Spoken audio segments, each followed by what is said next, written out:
The Thom Hartmann Program is brought to you in part by the Aiden Forecast, an investment newsletter with weekly updates of leading market indicators and a monthly deep dive into what the details of the economy and the markets mean for investors and retirees. On the web at aidenmarkets.com. Wines have some of the highest pesticide levels in our food chain. This hour brought to you by ecowine.com. Pesticide-free wines, organic wines, imported from France by the Organic Wine Company, ecowine.com. Hartmann Program is brought to you in part by Super Beets. Super Beets are sourced from non-GMO beets, and they're packed with dietary nitrates, helping to produce nitric oxide for more energy, stamina, and support for healthy blood pressure levels naturally. For more information, call 800-223-8242 or visit tomsbeets.com.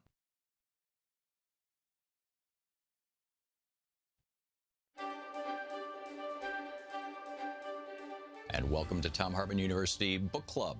Today we're reading from The Last Hours of Ancient Sunlight, The Fate of the World and What We Can Do About It. And this is from page 165, The Lives of Ancient People. From the San and the Kogi, Value, Community, and Cooperation. We are part of the world, not separate from it. Chapter. One of the oldest cultures on Earth is that of the Kung Bushmen. It's an exclamation mark to make the noise. Of the Kalahari Desert in the northern parts of South Africa. The exclamation point in their name, Kung, represents a sound in their language which we don't have in English. It's a popping noise made in the mouth by forming a vacuum between the tongue and the top of the mouth and then pulling the tongue down quickly. There are three other sounds in their language for which we have no letters, all of them clicks or pops, made by similarly clicking the tongue against the front of the mouth or the sides of the mouth and teeth. They're such a unique culture that although they're ancient, their language contains sounds that have traveled to no other human tongue on Earth. Over the past few decades, as they become more well-known, they've asked anthropologists and linguists that they be called the San, although most texts from before the 1980s refer to them as the Kung. They and their life are portrayed wonderfully well in the film The Gods Must Be Crazy. The San are racially distinct from the other Africans who have conquered the continent in the past millennia. Their skin is more yellow than black, and their eyes are slightly slanted as if they share a common ancestor with Asians, or perhaps are indeed an early ancestor of the Asians.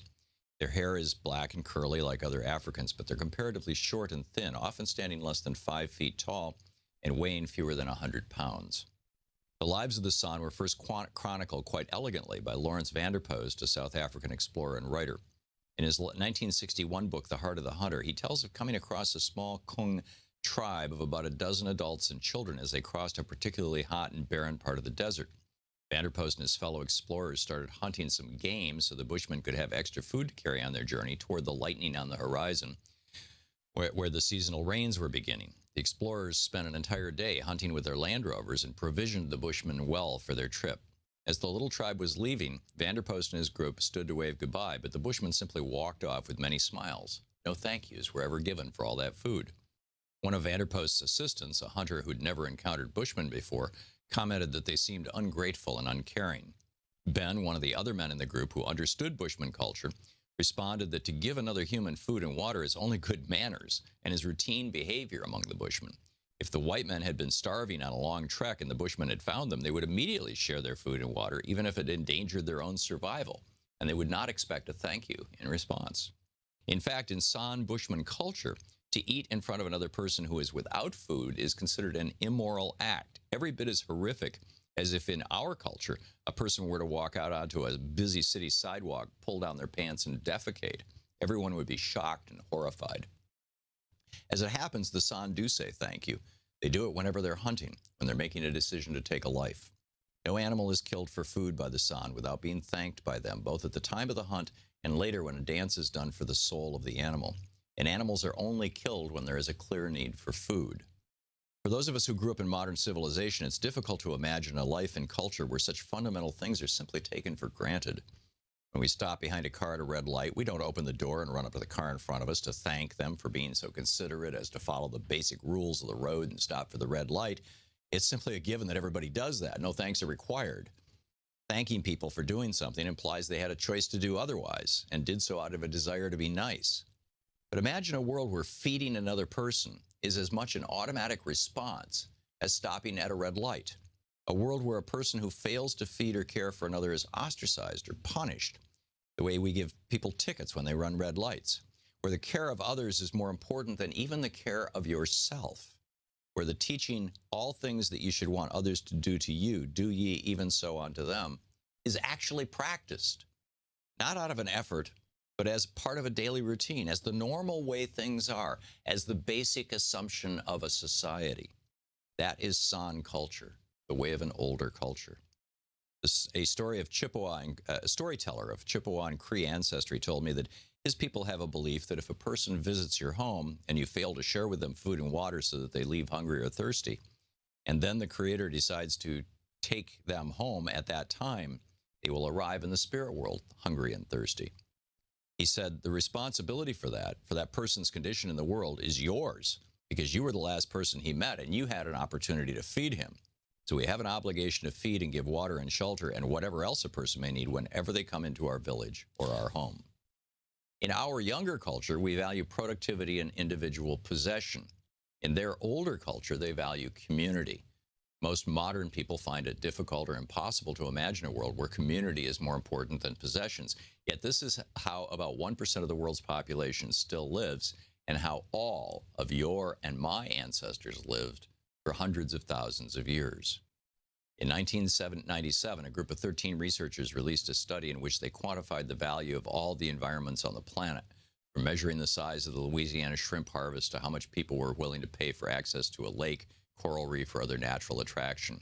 They concluded that the planet's natural areas were worth about $33 trillion. And then from there, I go on to talk about how that's a crazy way to value anything. And we need to be, revisiting these ancient culture values. The book is The Last Hours of Ancient Sunlight.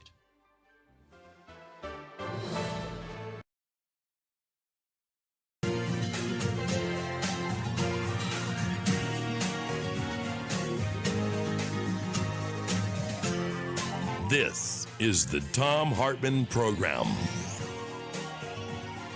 Greetings, my friends, patriots, lovers of democracy, truth, and justice, believers in peace, freedom, and the American way.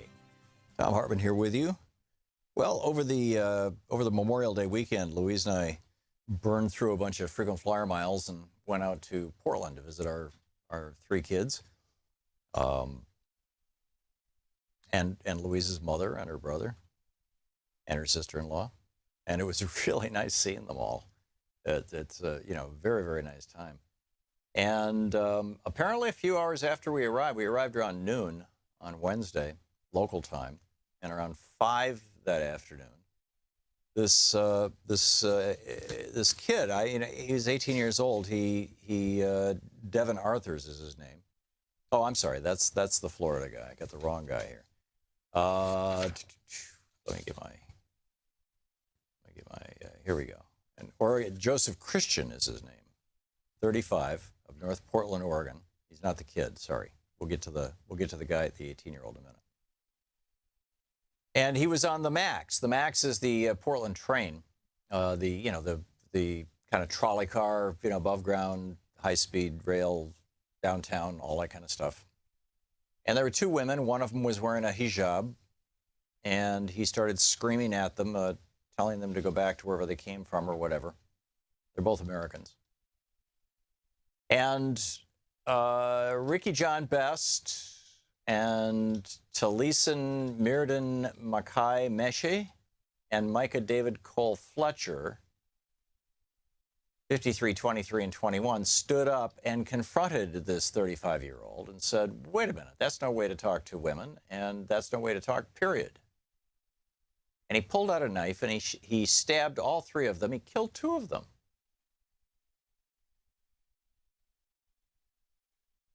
The Council on American Islamic Relations said, Zir Khan of the Council on American Islamic Relations said, Mr. Christian has a history of making extremist statements.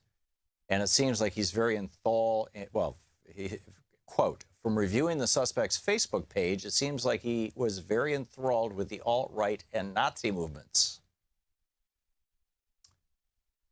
Right. The Southern Poverty Law Center looked at it and said, yeah, got it. Christian has promoted the notion of a whites-only area in the Pacific Northwest. So, this kind of thing seems to be happening more and more from Dylann Roof forward.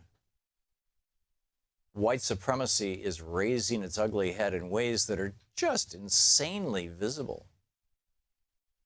Was it Alabama last week that voted to make it illegal to take down Confederate monuments? I'm pretty sure it was Alabama. I mix up Alabama, Mississippi, and Arkansas a lot. But I'm pretty sure it was Alabama. At the same time that in Mississippi, we played this last Thursday, City Mayor Mitch Landrieu was Louisiana. Oh, I said Mississippi? Oh, thank you. Thank you, Troy. Yeah, New Orleans, Louisiana. Mayor Mitch Landrieu was taking down the statue of Robert E. Lee that dominates the city, and pointing out, as so eloquently, where are the statues to the dead slaves? Where are the statues to that commemorate the police state that was here for hundreds of years? But anyhow, this guy in Portland just went off on these women.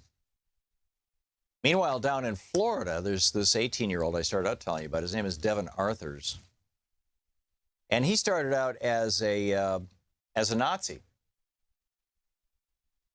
a hard-right Nazi, and then he converted to Islam and became a hard-right Muslim. And it appears that, at least from Devin Arthur's point of view, there's not that much difference between the two. It's just, you switch between Jesus and Muhammad. I mean, but they're all part of the three monotheistic great religions that originated out of Judaism, which is not entirely to blame Judaism, certainly. Monotheism, we can have a conversation about. But in any case, Lois Beckett and Jason Burke talking about this when 18-year-old Devin Arthurs burst into a Florida smoke shop with a pistol and took customers and employee hostage. He told them he was upset about America bombing Muslim countries. He also said he had already killed several people. So he sent the police to his apartment where where two of his friends were shot dead multiple times in the head and upper body.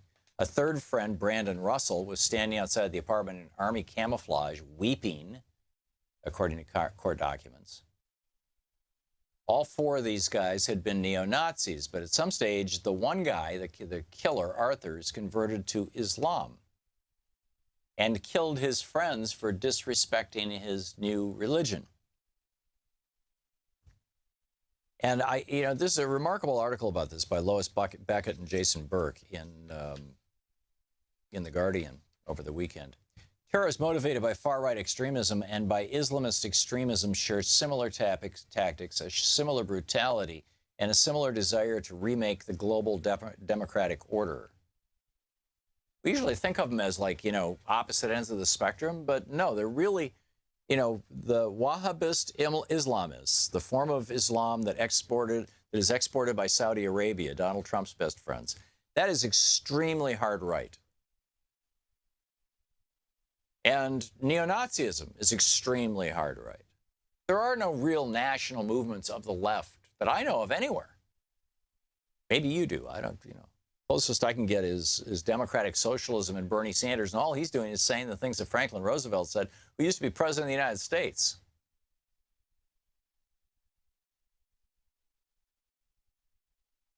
And then it raises the question, Arthur's switch in allegiance raises a key question for analysts looking at the processes of radicalization. To what extent the factors that attract people to extremism are specific to a particular ideology at all? The FBI and MI5, the British version of the FBI, say, quote, little distinguishes the pathway to violence taken by extremists following different ideologies. One UK official said, quote, the mechanics of radicalization were broadly similar in all cases. So whether you want to be a Nazi or whether you want to be a ISIL jihadi, you're basically operating out of the same place. a place where, for example, Qasim Rashid, who is a Muslim on Twitter and a lawyer, some idiot said, well, where's the Christian version of ISIS and every other religion then, if it ain't just Islam? And he replied, and you can read this over on his Twitter feed. I'm reading it from a website called somecards.com, S-O-M-E-C, someecards, .com, someecards.com. His reply was, 400 years of transatlantic slave trade that maimed, raped, killed, kidnapped, and enslaved 20 million African heathens to bring them to Christ. Again, the question was, where's the Christian version of ISIS? Genocide of Native Americans under the name of Christ as manifest destiny. By the way, one of the biggest promoters of this was Andrew Jackson, the big hero of our current president.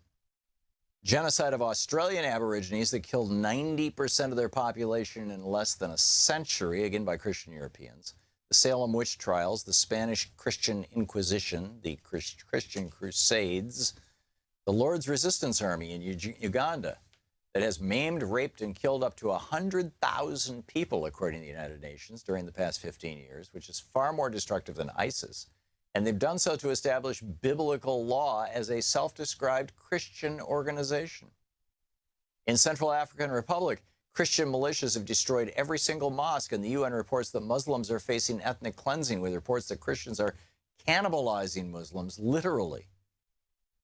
In America, white supremacists who are self-described Christian are the single largest terror threat to American security. That's according to the FBI and 392 police agencies in a study published last year.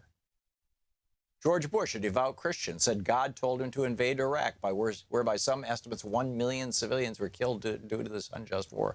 KKK still exists. It calls itself a Christian organization. The Nazis still exist. They proclaim Christianity. The Aryan nation still exists. They proclaim Christianity. He says, so before you question any Muslim about ISIS, which, by the way, is the result of that Iraq bombing and not the result of your Quran, please check yourself. Pretty sure it was Jesus who said something about motes and beams and judge not lest you be judged. Brilliant stuff.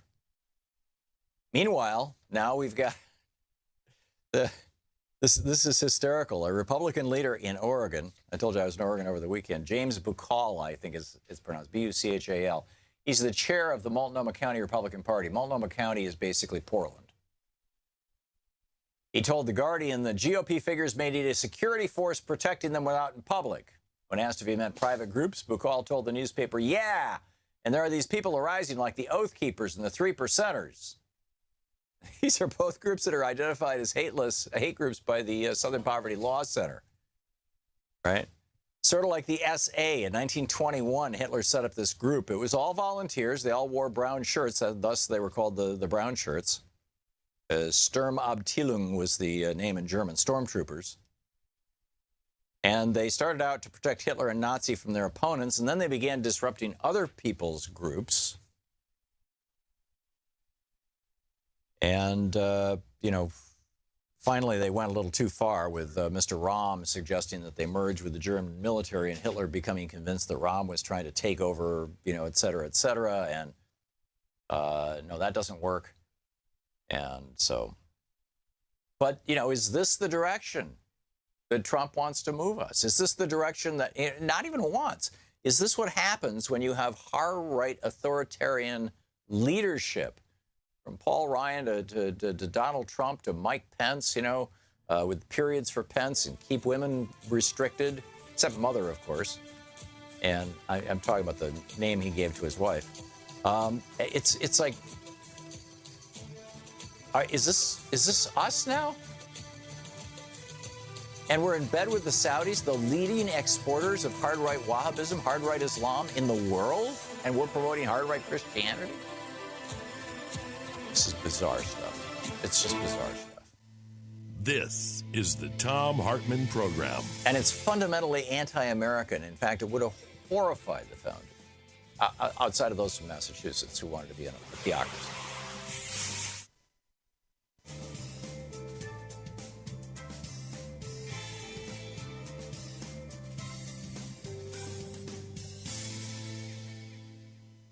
And welcome back. Jared, watching us on YouTube in Downingtown, Pennsylvania. Hey, Jared, what's on your mind today? Hey, Tom. I don't know if can I recommend a guest you could have on? You can try. Sure. I recommend, could you have on Jared and Elizabeth Beck? They're a lawyer firm from southern Florida, and they're recently doing an ongoing case called in Florida. It's the DNC fraud lawsuit. Have you been covering that at all or anything like that? Yeah, I have not, frankly, because a lot of it is, I mean, it's all tied up in court right now. You're talking about a lawsuit that a couple of wealthy Bernie supporters are suing the DNC and Debbie Wasserman Schultz for basically taking their money and promising a fair election when they weren't delivering a fair election, right? Yeah. Yeah. No, I've been waiting for something to happen in that lawsuit other than, both sides presenting their stuff, which is as far as it's gone. And I'm not going to highlight it. It's just, I'm not, Jared, I'm really not into the circular firing squad. I think everybody knows that Debbie Wasserman Schultz and her buddies put their thumb on the scale for Hillary. Frankly, I'm not of the opinion that that's what screwed Bernie as badly as the news media deciding that they weren't going to cover him at all throughout 2015 when they gave over $1 billion worth of free airtime to Donald Trump and several $100 million to Hillary Clinton. Although a lot of Clinton's coverage was negative. Well, a lot of Trump's coverage was negative too, but at least it was coverage. And Bernie, I mean, people didn't even know who Bernie was at the beginning of 2016 because there'd been so little coverage in the 6 months preceding that since he'd announced in May or June of 2015 that he was running for president. And so, yeah, I'm horrified by what the Democratic Party did. I'm looking forward to seeing it played out in court.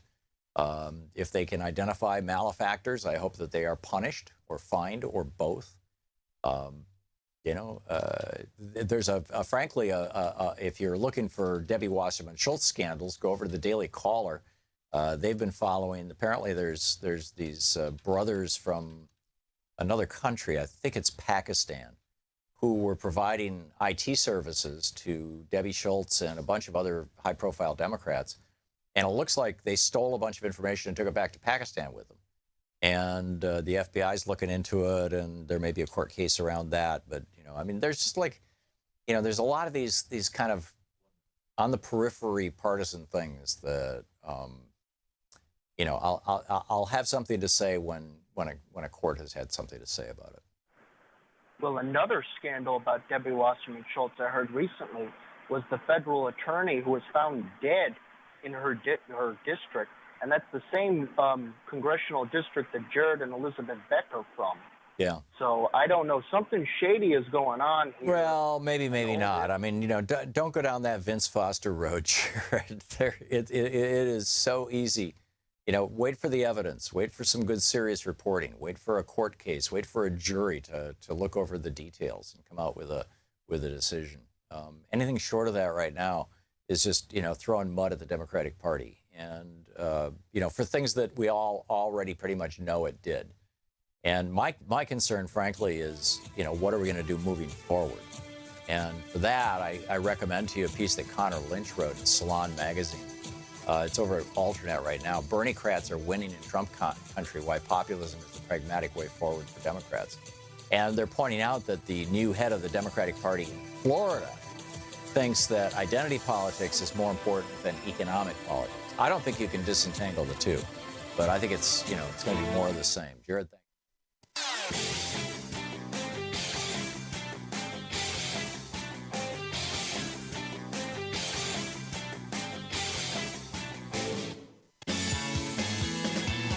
So it's been a long week, or a long weekend. I've been off for the last 4 days and really glad to be back. And we can do a kind of anything goes today if you would like today. Greg Pallas is going to drop by in our second hour. And let's see. Lamar is going to take up pretty much all of our third hour. Our third hour is going to be all about, yesterday was John Kennedy's 100th birthday, or would have been. And we're going to talk about who killed Kennedy and what's going on with Cuba. And we're going to talk about all kinds of stuff in our third hour. So stick around. That third hour is going to be a fascinating one. But my concern right now is that is the rise of the hard right in the United States, and you know, getting O'Reilly off Fox News is not going to solve the problem. And this is a problem that festers on right-wing radio stations all across the country, literally thousands of them. It's a problem that festers in right-wing publications here in Washington, D.C. You can't get in a subway without somebody trying to give you one of the 2 free Washington, D.C. right-wing newspapers that are funded by right-wing foundations and right-wing billionaires. The right-wing message is the hard right message. I'm not talking about, you know, any kind of Barry Goldwater philosophy stuff. I'm talking about raw, naked racism and hatred and trying to indoctrinate average working people into thinking that they have to think and vote as if they were billionaires. You know, the tax cuts are the most important thing. That balancing the budget is somehow critical to America. By the way, here's a hint. It's not. Government debt is nothing more than private savings. The reason why people like Pete Peterson, who made his billions on Wall Street, and all these other Wall Street billionaires are pushing reducing the federal debt is because if the federal government can't sell treasury bills, then if your uncle dies and leaves you $500,000, where are you going to put it?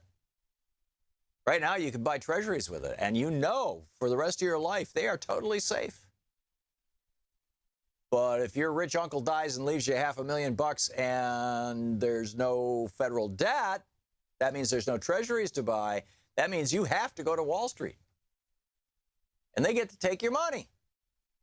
Skim all they want off the top. I mean, that's really what's going on. I mean, that's not even a conservative principle. It's like conservative, the so-called modern-day conservatives are not conservatives. They are shills for industry and the billionaires that those industries create. Whether they're shilling against net neutrality on behalf of big ISPs like Comcast, or whether they're shilling for the fossil fuel industry on behalf of companies like ExxonMobil or Koch Industries. And by the way, have you noticed that these industries are all starting to advertise on TV like crazy? A, clean up their reputation. B, make it harder for the TV, you know, investigative journalists to do anything about them that might reflect poorly on them at the same time that they're advertising. Oh, we can't have that. Because money controls everything on commercial television. It makes all the decisions. Meanwhile, we've got this, you know, Jared Kushner stuff. Is he trying to create a back channel to Russia? Was that some sort of evil treasonous thing? Or was he saying, you know, we're going to change the policies from the Obama policies and try to be more inclusive with Russia, and we don't trust the Obama administration to manage that process? I have no idea. But these are the 2 competing narratives from basically the left and the right. But this stuff we need to figure this stuff out.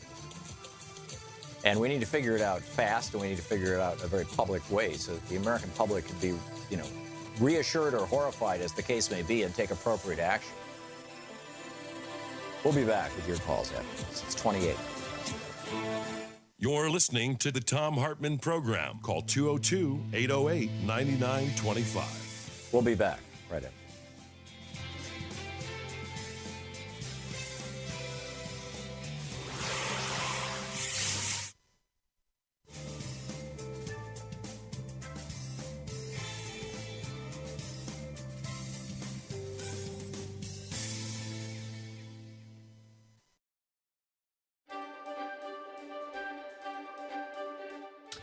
The Thom Hartmann University Book Club. We're reading from Walking Your Blues Away, How to Heal the Mind and Create Emotional Well-Being, from Chapter 1, How Trauma Sticks and the Mechanism of PTSD. One of the enduring mysteries in the field of psychology is why the same event produces such different memories and responses in different people. As the New York Times reported in a July 1st, 2004 article, 1 out of every 6 soldiers coming home from the war in Iraq is showing signs of emotional difficulties, particularly post-traumatic stress disorder. Citing a report in the New England Journal of Medicine, the writer noted the researchers surveyed more than 6,000 soldiers in the month before and after service in Iraq and Afghanistan. Almost 17% of those who fought in Iraq reported symptoms of major depression, severe anxiety, or post-traumatic stress disorder, compared with 11% of the troops who served in Afghanistan. In World War II, post-war depression and anxiety was called battle fatigue. In World War I, we called it shell shock. The question isn't so much why it happens. We know GIs in war do and see horrific things. The question that perplexes us is why post-war anxiety and depression haunts some veterans and not others. Of course, some vets see harder combat than others, but even that doesn't account for the statistics. There are still huge variations among individual soldiers in how they respond to the same event.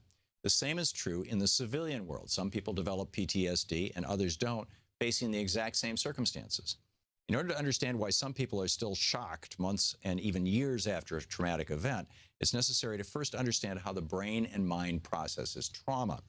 The brain is a complex collection of deeply interconnected parts and processes. I'm vastly oversimplifying here for the purpose of description. In light of those caveats, here's a possible scenario that's not inconsistent with much of what's known about brain function.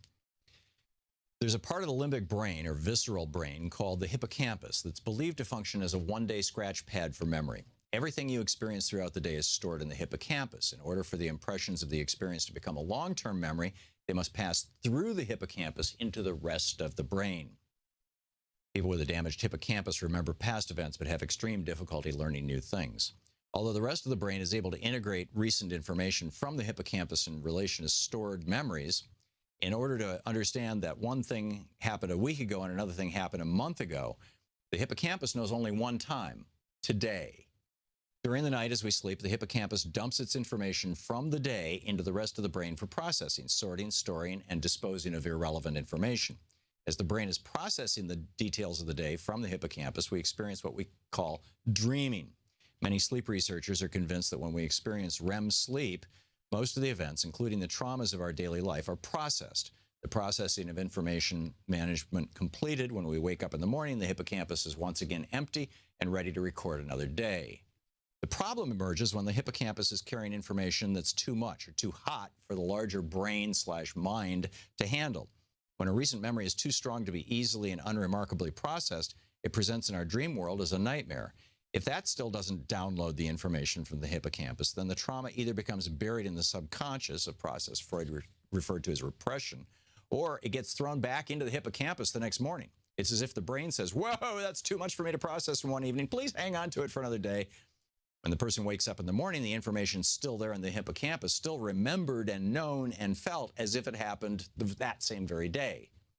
The conjecture that the hippocampus knows little about the more distant past accounts for the unique feature of true PTSD, that the person feels every day as if the past event happened today, or at least in the very recent past. The trauma is always front, center, new, fresh, and raw. The consequences can be psychologically and emotionally devastating. Every day is affected by a past event. The traumatic event never passes from now until then, and is never processed and filed away in the memory banks, where it loses the power to cause pain and problems on a daily basis. The impact of this on the mind and the emotions is staggering. Brain scans even demonstrate that before a PTSD event has been processed, the amygdala, a part of the brain responsible for strong emotional states, such as those involved with survival or the perception of a threat to survival, and the hippocampus are not functioning normally. The brain scan makes it possible to, in a way, see the effect of the stuck memory.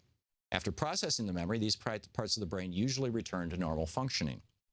One of the key concepts of many schools of psychology is that human beings are most functional when every part of the mind has access to all other parts.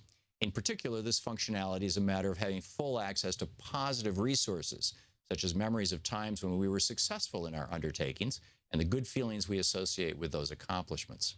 Working from this level of functionality, then, when we take on a new task, for example, we first remember times in the past when we attempted something similar and accomplished our goals. This functionality can be accessed in all endeavors, from embarking on a new love relationship to making your first public speaking engagement. Memories of past accomplishments and capabilities are stored in parts of the brain far from the amygdala and the hippocampus. The amygdala and hippocampus, part of our brain's most primary and primitive structures, lie deep in the brain. Thus, having a negative memory stuck deep in the hippocampus blocks the pain and fear associated with that memory from reaching and associating with positive memories and resource states, which are housed in more distant parts of the brain. So in other words, if we don't get these traumatic memories out of the hippocampus, then everything coming in gets filtered through that and blocked having access to resource states that can help and heal us. So the rest of the book is how to get that stuff out of the hippocampus. The book is Walking Your Blues Away.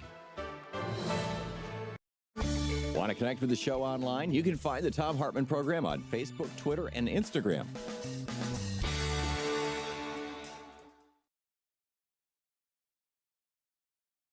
Video of our entire 3-hour show over at patreon.com/Thom Hartmann. Welcome back. Thom Hartmann here with you. And special thanks to those of you helping us out at Patreon. This guy just tweeted this, Matthew Mitchell. I can't believe it. I don't have the New York Times. I don't get the crossword puzzle. So, or maybe I could find it somehow. But 45 down. Pathetic excuse for a modern president. 11 letters. It can't be. It can't be. No, I really don't think so. Ron in Berrien Springs, Michigan. Hey, Ron, what's on your mind today? Hello, Tom. Tom, I had to bring this subject up because I've heard you talk about it numerous times in the passing of Memorial Day. You feel that the atomic bomb was not necessary to be dropped on Japan. I contend it was. And I know your father served in the occupation army, but my father served in the Spirit Tip. He was in four. You earned 4 Bronze Stars in the Pacific, fighting the Japanese for 3 years. That means he had not necessarily 4 contested beaches, but he had contested beaches. He had suicide bonsai charges. He had snipers. The whole thing. He would have been the first guys in if we had not dropped the atomic bomb. And then his brother, who was waiting in Hawaii to go, and then Uncle Johnny probably would have had to come because he was finishing up the Nazis.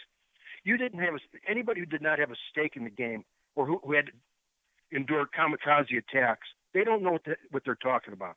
The atomic bomb was necessary for my father to survive, so I could go to the Vietnam War and protest that war. Okay, so Ron, what I said last week was that while you can debate the necessity of the Hiroshima bomb, the Nagasaki bomb, the second bomb, was unnecessary. There's just a huge piles of intelligence that after that first bomb, the Japanese were ready to surrender unconditionally.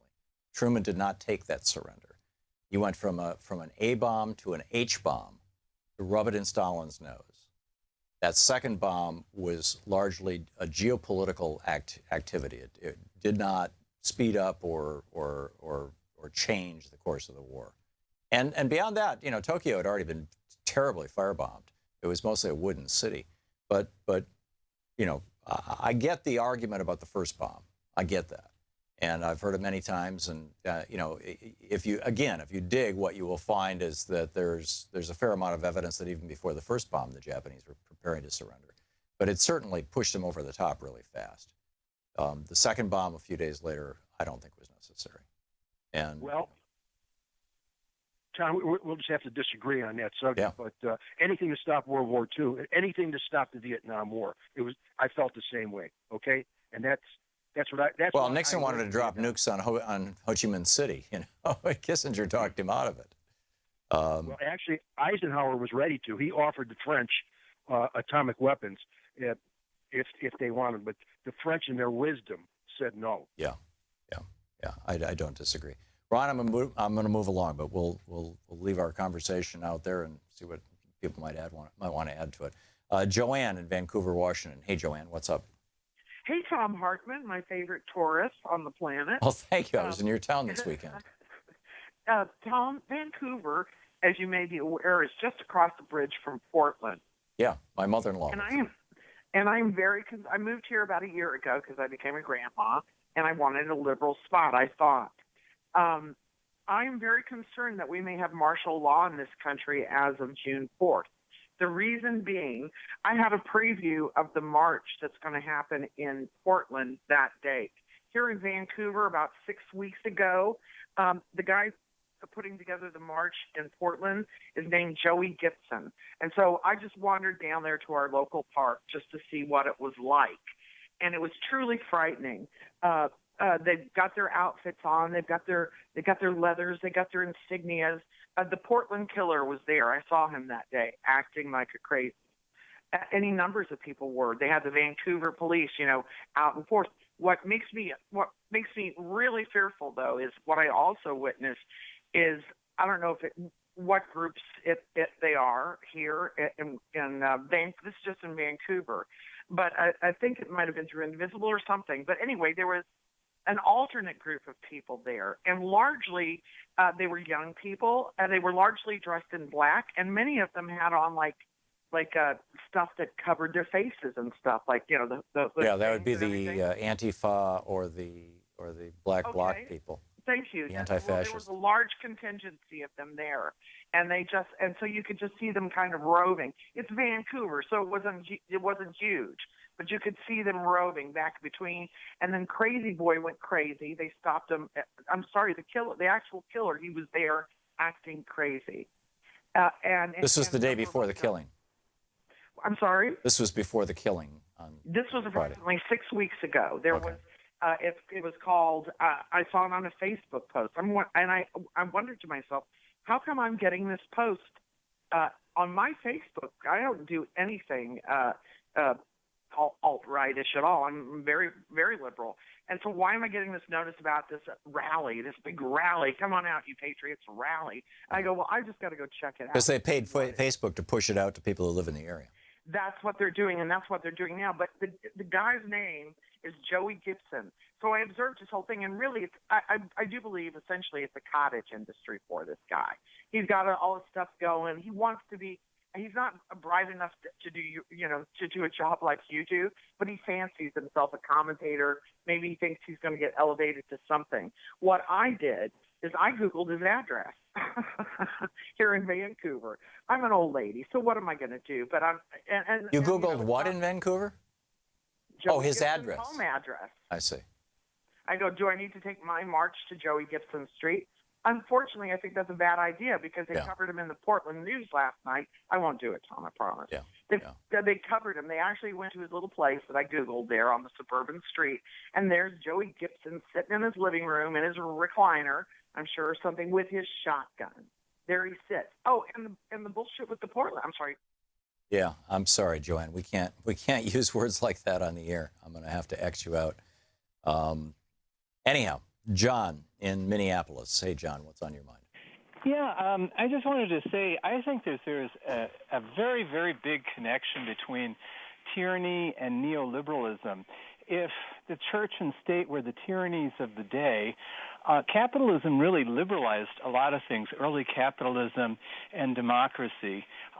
This kind of capitalism is essentially hollowing out and destroying our democracy.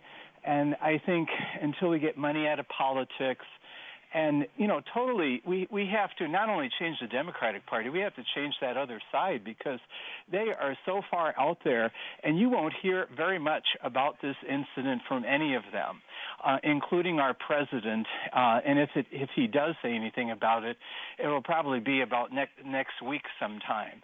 You're talking about the incident in Portland. It was tweeted from the POTUS account this morning, not from Trump's personal account. But it's being attributed to Trump that it was a terrible thing or something like that. Yeah. No, he hasn't personally commented. I'm glad that he has said something about it. But a staff member of his. They find, neoliberalism finds and the markets, the tyranny of the markets. They find people like that very useful because, if we actually are trying to change this society and change the economy, we are going to be up against it, especially if we have paramilitaries beating the crap out of us and actually killing us. Yeah. And I've seen, for instance, in Berkeley, California, when they had a demonstration there, they had alt-right people coming in and just beating the shit out of these. Oh, this is twice in a row. Sorry, we're muting these words, and I'm Xing you out, John. You won't be able to call back. I don't know what's going on, but hopefully my apologies if any of these obscenities made it through. We do have an obscenity filter, and we typically can block them out. In 1896, William Jennings Bryan, who was running for president, he had a speech, his famous Cross of Gold speech, and he was talking about trickle-down economics, and he used the phrase leak, like leaking down, right, instead of trickle down. Here's an exact quote. He said, "There are two ideas of government. There are those who believe that if you just legislate to make the well-to-do prosperous, that their prosperity will leak through on those below. The Democratic Party's idea has been that if you legislate to make the masses prosperous, their prosperity will find its way up and through every class that rests upon it, which I agree with. And apropos of what John was saying, this route to air travel discomfort starts on Wall Street is this piece by Nelson Schwartz in day before yesterday's New York Times. And he talks about how 5 years ago, American Airlines factored in on-time arrivals, lost baggage, and customer complaints to help calculate annual incentive bonuses for top management. Now it's just how much money did you make last quarter? And that's why more and more people are jammed into tighter and tighter seats because first of all, prior to the Reagan administration, you could not pay executives with stock bonuses so that their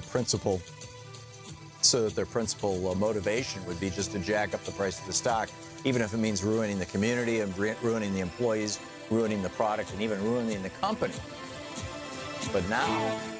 You're listening to Thom Hartmann. Visit thomhartmann.com for audio and video archives. Now we've got this raw, naked form of capitalism that's actually destructive of the companies that it's created.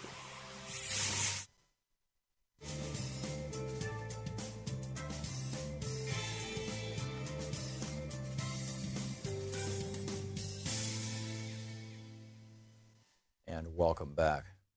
Bill, watching Free Speech TV in El Dorado Hills, California. Hey, Bill, what's on your mind? Yes, I was.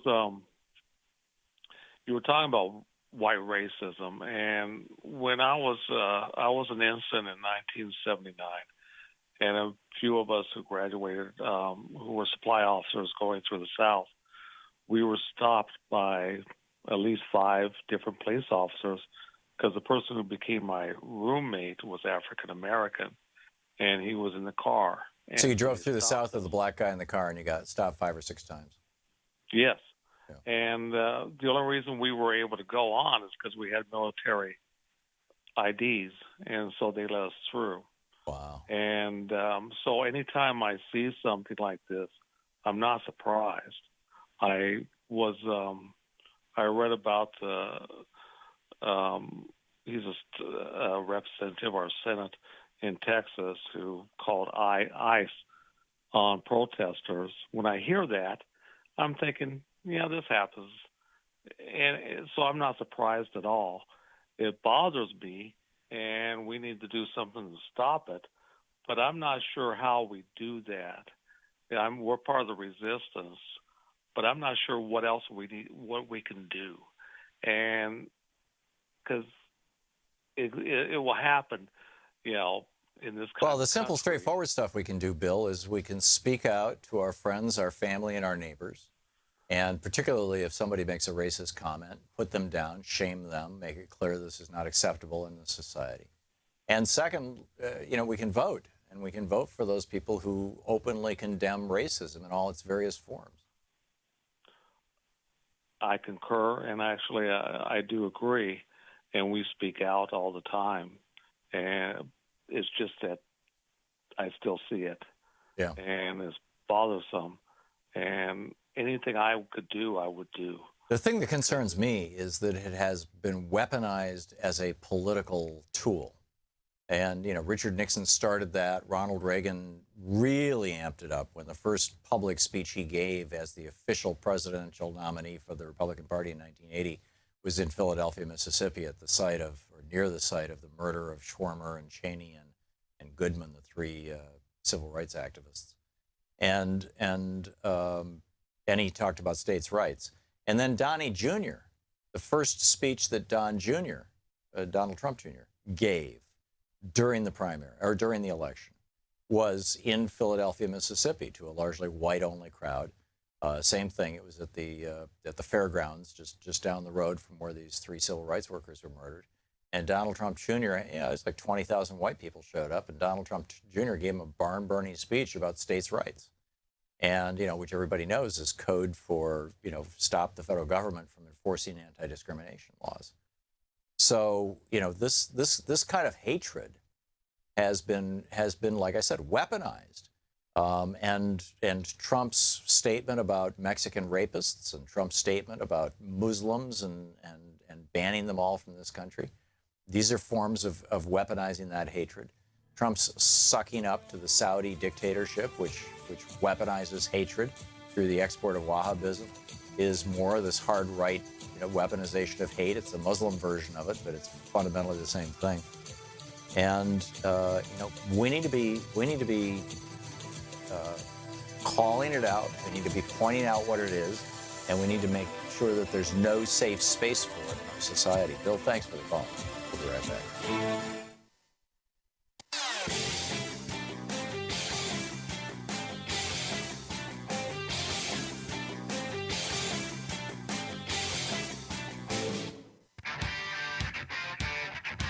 Welcome back. Thom Hartmann here with you. I'm not sure if he's Sean Spicer's boss or his colleague or he works under Sean Spicer, but I think he's his boss. But the communications director at the White House is resigning after a couple of months. Not a job that I would want. Spicer has a job. It's a job I wouldn't want either. It's pretty scary stuff. Daniel in Dadeville, Alabama. Hey, Daniel, what's up? Hey, Tom. I'm gonna say this real quickly, and then I'll probably catch crap for this. I'm using the polite word. Thank you. I'm from Alabama, and the Confederate flag, what most people display as the Confederate flag, is the Confederate battle flag. That's correct. And it really gets under my skin when I see that displayed. Yeah, it's not actually the flag of the Confederacy. It's the flag of the Right. Army of the Confederacy. The actual Confederate flag has the blue with the Confederate States, and it's a red bar, a white bar. If they want to display that, and from their ancestors' heritage, I would not have a problem. But even that, though, is the flag of a movement that was traitorous. They committed treason against the United States of America, and they lost. Yeah, I know. But if they want to display that as heritage, I would not have a problem with that personally. Well, I would. I think these things should be in museums and no place else. But I just don't think that you celebrate traitors. I mean, it's like, where's the statue to Aaron Burr, right? Or excuse me, Benedict Arnold. To display it in your own home, I don't have a problem with that. That's your right. Yeah, well, yeah, and you can put a Nazi flag in your own home too. No, I get what you're saying, Daniel, and your point that the Stars and Bars is actually the flag of Robert E. Lee's army. It's the Confederate Army flag. It's the we are actively committing treason flag is particularly offensive. I'm totally with you, Daniel. Thank you for the call. Demetrius in Mission Viejo, California. Hey, Demetrius, what's up? Hey, how you doing? Good. Okay. I guess this is the best way. I work for a company that helps with the homeless situation. I work at a facility that has over 600 homeless men, women, and family. Donald Trump is basically saying that he's cutting most of the social grants and things that help with homelessness, food stamps, social programs. Right. Not to mention health programs, yeah. Correct.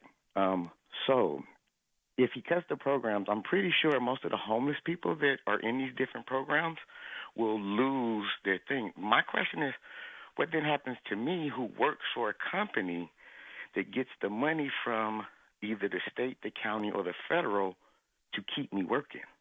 Oh, Donald Trump's budget will throw probably hundreds of thousands of people into unemployment.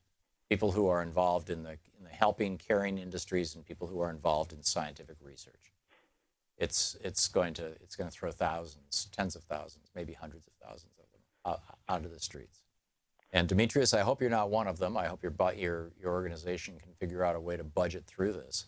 Well, I know this, and I can say this because most of the people I work with, even the director of the program, they come from, say, sketchy backgrounds where they're trying to change their life. Me, myself, I am an ex-con that has not been convicted in anything for over 10 years. I have this job based on the fact that it's a program that helps me better my life. Right. If all these programs disappear, I mean, how do you stop the chaos that then goes back to the streets? Yeah, no, I'm totally with you. The programs that Trump wants to destroy, while it will free up trillions of dollars for tax cuts for his billionaire buddies, it's going to do nothing but harm America. Every aspect of America except the wealthiest 1% who can afford to live in their gated communities and fly in their private jets. It's going to hurt all the rest of us. And you know, that's explicitly what he's doing. And, you know, Fox News, of course, won't tell you that. Right-wing hate radio won't tell you that. But all you have to do is just look at the documents. This is not a secret. And it's one of the reasons why they're so aggressively calling CNN and MSNBC and ABC, CBS, NBC, the New York Times, the Washington Post, why they're calling them fake news. Because those networks, those news vehicles are actually pointing out what the Republicans are actually doing, which is putting, you know, crosshairs on the back of the American working person and the American poor. And people who work with them, like yourself. Demetrius, I wish you the very best. I hope you can make it through it. Thank you for calling and sharing your story with us. It's a compelling one. Eugene in Crest Hill, Illinois. Hey, Eugene, what's up? Hey, Tom. I listen to your program every day. I have a disagreement with you. I did some research this morning on this Jeremy Christian guy, and I read like his Facebook post. He was a follower of Bernie Sanders. I mean, so calling him far right. At one point. Yeah. At one point. Well, all right. It was, you know, this is a guy who I think was very, I'm guessing that he probably was suffering from borderline personality disorder, which is where a person really doesn't know who they are and they identify themselves by the people that they hang out with or by the groups that they associate themselves with. But yeah, that is the big message that, you know, the right-wing sites are putting out, is that this guy at one point had gotten excited about Bernie when Bernie came to Portland. But, you know, for a much longer time, he was a Nazi, and then he became a Muslim. And all of it was about authoritarian. He was attracted to the authoritarian message. So I don't think that he would have been a Bernie follower for very long, because that was a pretty anti-authoritarian message. Eugene, good try. I mean, you know, you're repeating Sean Hannity's talking points really well. Denise in Bernicia, California. Hey, Denise, we just have a minute. What's up? Yes, Quick one, hi, please. Tom, thank you. A first-time caller and long-time listener. I just wanted to make a comment about the alleged leaked documents about the Tiger Swan counterterrorism and No DAPL protesters. My suspicion is with this entire Russia involvement with the election as a smokescreen for what's happening in this country with the militarization of the police and losing our First Amendment rights and our abilities to have free speech. Yeah, see, I think all those things are happening, Denise, but I don't think the Russia thing needs to be a smokescreen. I think it just needs to be cleared up. We need to figure out what the hell's going on. But, you know, thank you for your call. You're listening to Thom Hartmann.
The Thom Hartmann Program is brought to you in part by the Aiden Forecast, an investment newsletter with weekly updates of leading market indicators and a monthly deep dive into what the details of the economy and the markets mean for investors and retirees.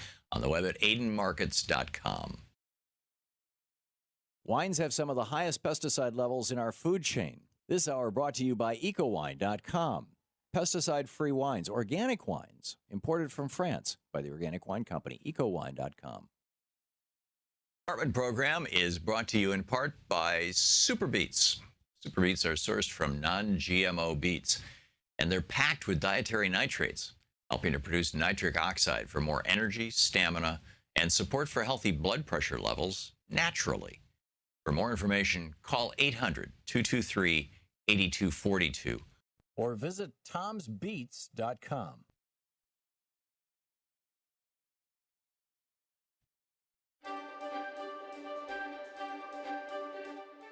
And welcome to the Thom Hartmann University Book Club. Today we're reading an excerpt from Robert Wolfe's book, Original Wisdom, Stories of an Ancient Way of Knowing. I wrote the foreword for it. Robert Wolfe just died just a few months ago, just this last year, in Hawaii. Louise and I visited him there a number of times. He was in his 90s. And back in the 1950s, he was an anthropologist and sociologist who had been hired by the Malaysian government to figure out why this one particular Aboriginal tribe, the Sonoy, who lived deep inside the jungle, hunting-gathering tribe, why they were, quote, lazy, why they were unwilling to work in the rubber plantations. And he got to know them, and he discovered that their view of the world was completely different than ours. And that's essentially what this book is about, and it's absolutely a mind-boggling book. I'll share a little. This is from the middle of the book. This is page 86.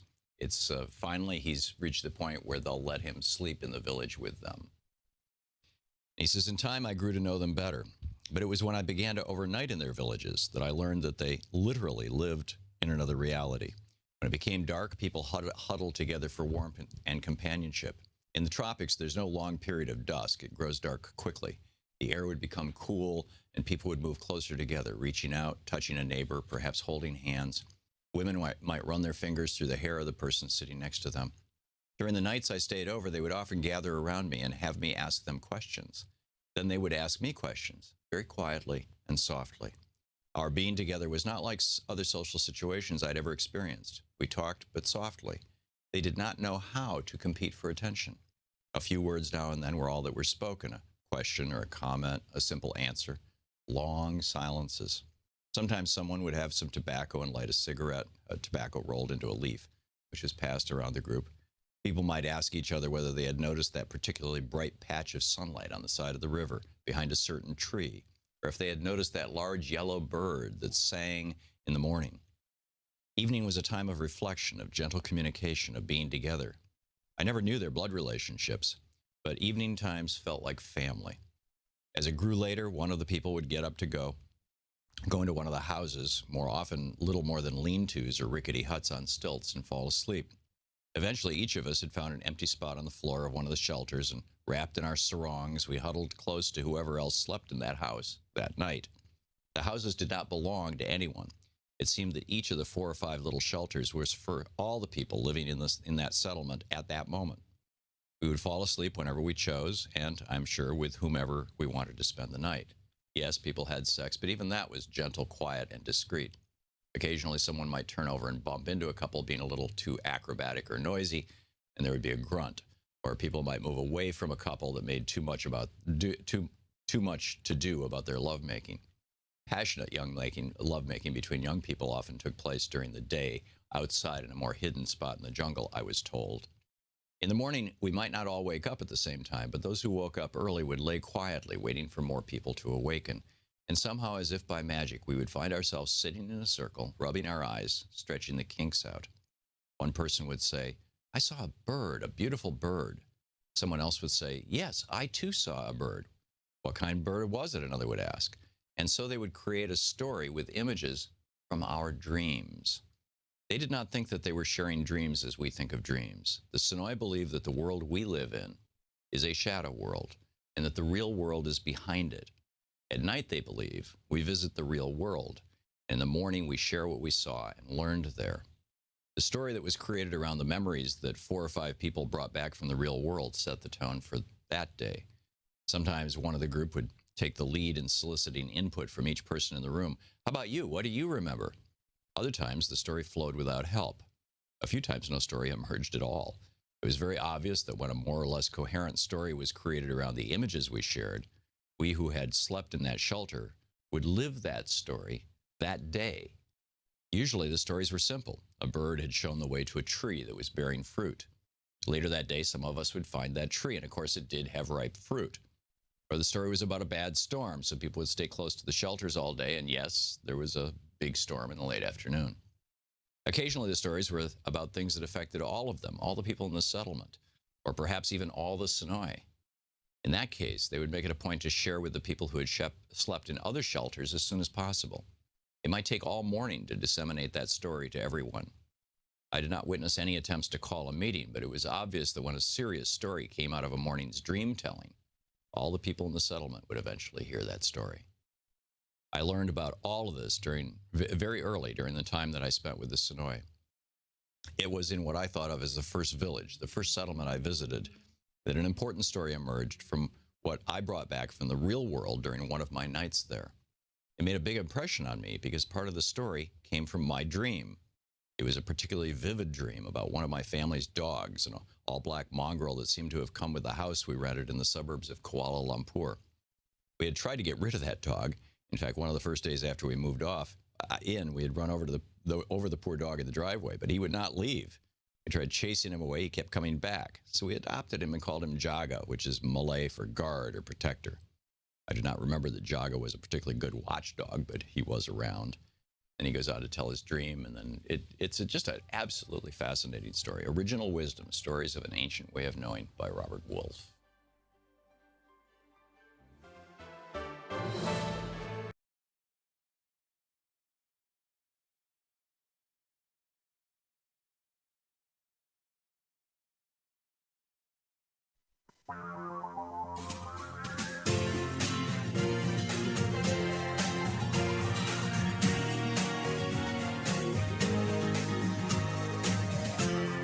This is the Thom Hartmann Program.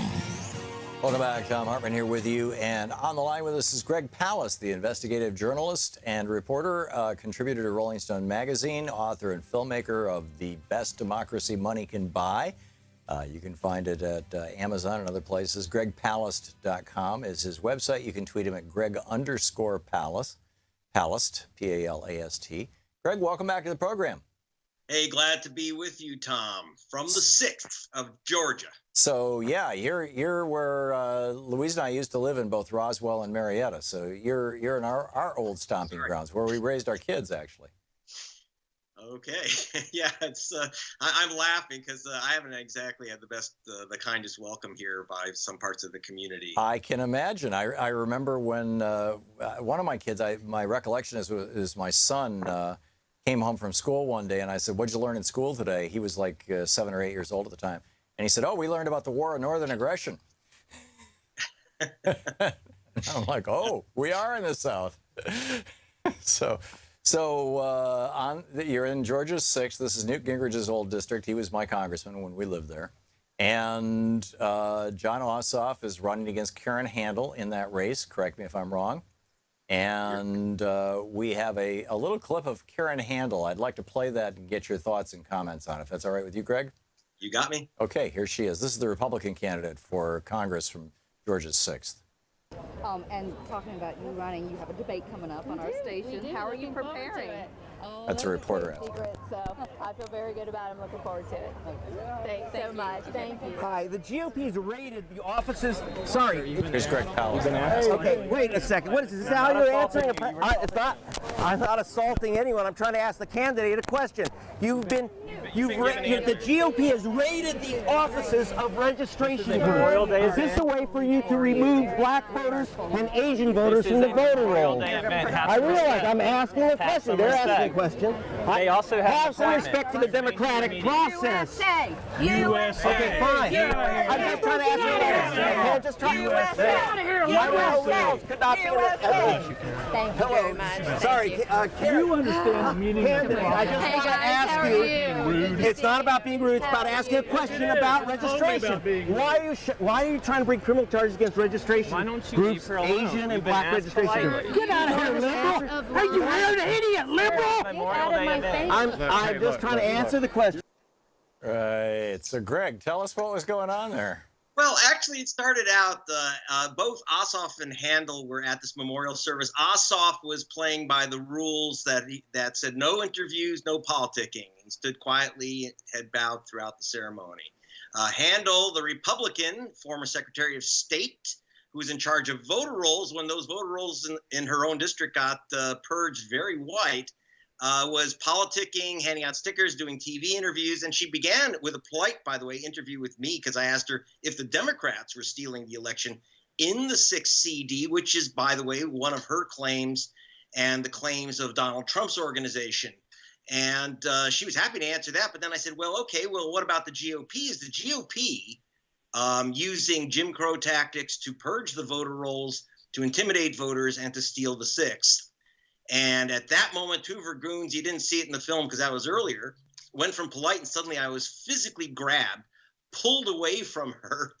And then I tried to get back in, as you see, to ask the question. I had to shout it over the top of her handlers who were muscling me and, grabbing me. And, it's a new thing. It's, I guess, after the 6th, after the Republican. After Gianforte body slammed the Guardian reporter, Jason Burke, I think his name was. Jacob. Or Jacob, yeah. Yeah, Mr. Jacob, Ben Jacobs. Ben Jacobs, that's right. The Guardian. And, I guess they got this new thing. If they want to show how tough they can be with the press, and God forbid you ask a tough question. And it wasn't her manhandling of me or her handlers manhandling me that I cared about. It was actually what they're doing here in the 6th. I've returned here after 3 years, and my film, The Best Democracy Money Can Buy, you meet an Asian American group, which is which started a drive called 10,000 Koreans, 10,000 Korean voters to register 10,000 Korean Americans, mainly in that 6th CD. Yeah, when we lived in Marietta back in the 80s, there were a lot of Korean.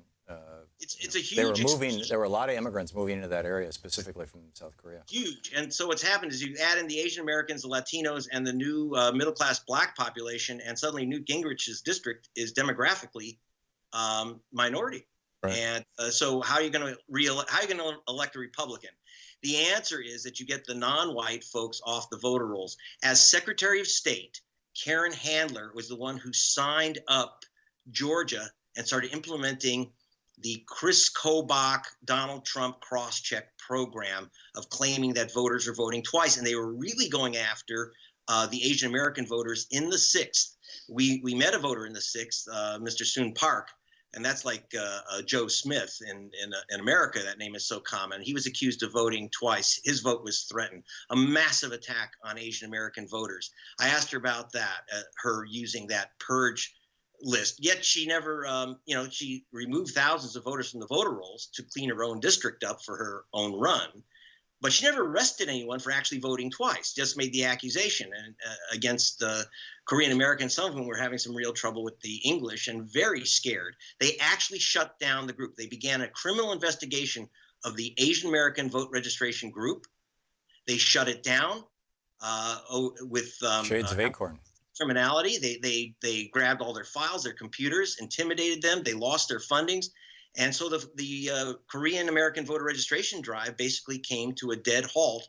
Then all charges and allegations were dropped. So then they brought them against the major group, New Georgia Project, registering African Americans and Latinos in the district. And that investigation is still going on with the Georgia Bureau of Investigation, like their local FBI actually, kind of kicked in the door of the group and grabbed computers and files and is, threatening criminal charges for illegally registering voters, whatever the heck that is. And again, no charges, just intimidation and attempt to shut down the group, the African American group, as they did the Asian American group. I wanted to ask Handler about her operation, herself as Secretary of State and her successor, a guy named Brian Kemp, running for governor now of Georgia, And I was not, she just didn't want to answer those questions. But it's not just saying, no, I'm not going to answer that question, or I don't, forget it. It's not true. This is the old way of responding to questions you are uncomfortable with, saying it's not true. I disagree. But apparently the new way is to start muscling reporters. And again, you know what the problem is? I see what happens. After I was muscled, every reporter asked the most polite questions like how do you prepare for a debate, et cetera. Suddenly everyone got nervous that they were going to get cut off. And you have to understand, in the news business, if you're a local news person and you lose access to the local candidates, you lose your job. And so I felt very sorry for these people who basically intimidated into not asking any tough questions about the race. Yeah, that's pretty amazing. We're talking with Greg Palast, the independent investigative reporter and contributor to Rolling Stone magazine, former reporter for BBC and others, author and filmmaker of The Best Democracy Money Can Buy. GregPalast.com is his website. You can tweet him at Greg_Palast. Greg, we just have a minute or so before we hit a break here. What can people do to stop this voter suppression that's going on in Georgia's 6th? Well, talking to some of the black ministers, now there was a big meeting at the ACLU, NAACP, the black ministers in the 6th about bringing legal actions, but most important, telling people don't be afraid, don't be intimidated, and constantly check your registration. Make sure they are purging people left and right on, as supposed illegal aliens is the new charge, or that, and yet they're not arresting anyone for committing these what are crimes, voting illegally. They're just making the accusation, pulling you off the voter rolls. It's massive in the 6th. And just to understand, 10,000 Koreans, you had thousands who were not allowed to register in the 6th. And John Ossoff only lost by 3,700 votes. Every single expert I talked to said if any one of these voter suppression techniques would have changed the outcome, so he would have won the election outright, he should be walking away with this. He's ahead 7 points in the polls. It shouldn't even be a contest. But mainly, you have to keep pushing. Check your registration and get informed. There you go. And in the meantime, let's talk to our state legislators, or our federal legislators, about a federal right to vote amendment to the Constitution. Greg Palast. Greg, thanks so much for being with us. You're the best, Tom. Thank you. Good talking. We'll be back. This is the Thom Hartmann Program. We'll be back with more of the news of the day and your calls right after this.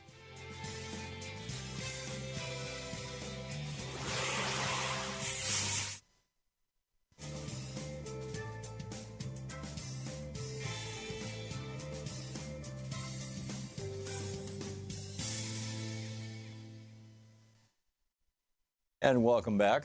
Thom Hartmann here with you, and Michael in Imperial Beach, California. Hey, Michael, thanks for watching Free Speech TV. What's on your mind today? Hey, Mr. Hartmann, 40 seconds.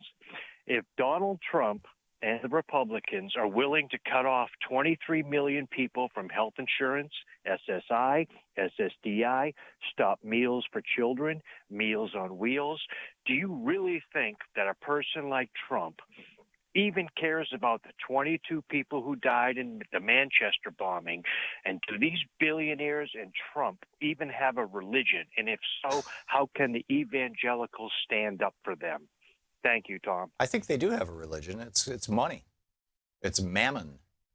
It's greed. That's their religion. I agree. And all right, well, again, what is the end result of this? We both know it's Wetico. So yeah. What is the end result is destruction of a culture.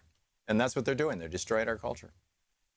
Okay, so what are we little people supposed to do? Well, at one level, you fight and push and do everything you can, to make things better. And at another level, you wait for it all to fall apart. And that's an extraordinary opportunity, which has been taken in the past by, frankly, both sides. I mean, like the crash of 1857, both emboldened the Confederacy and strengthened the forces of the anti-slavery folks in the North.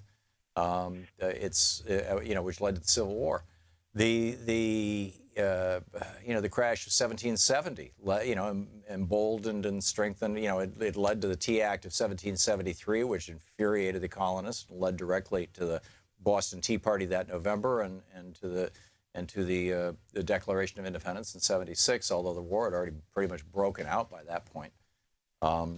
But, you know, I'd say, you know, get prepared. You know, wake up as many people as possible and get prepared. I don't know any other way to do it. I think that is the way to do it.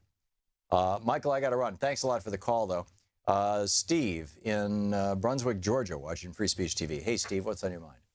Hey, Tom, you know, you were just talking about Brian Kemp, the Secretary of State of Georgia. I live in Brunswick, Georgia, and I wrote a letter to the editor a while back when the Secretary of State released voter information of 6.2 million registered voters that included their Social Security and driver's license numbers. Oh, really? Was that Karen Handel? No, that was Brian Kemp. Oh, that was a different Secretary of State. That was the current acting Secretary of State. Correct. Yeah. And what he did was he sent out information.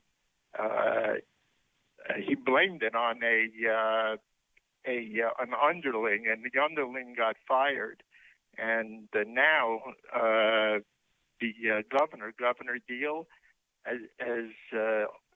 was paid they had to pay $395,000 for an audit, and he appointed 3 private practice lawyers as special attorneys to defend Kemp.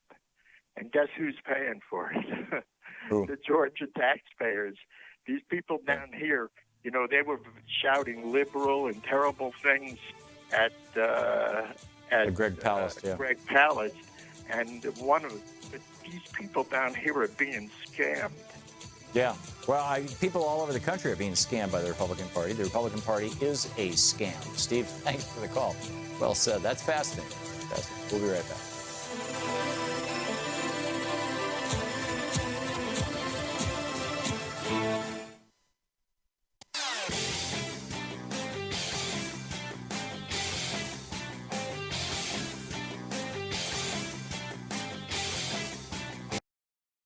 Hi, I'm Heather with Free Speech TV.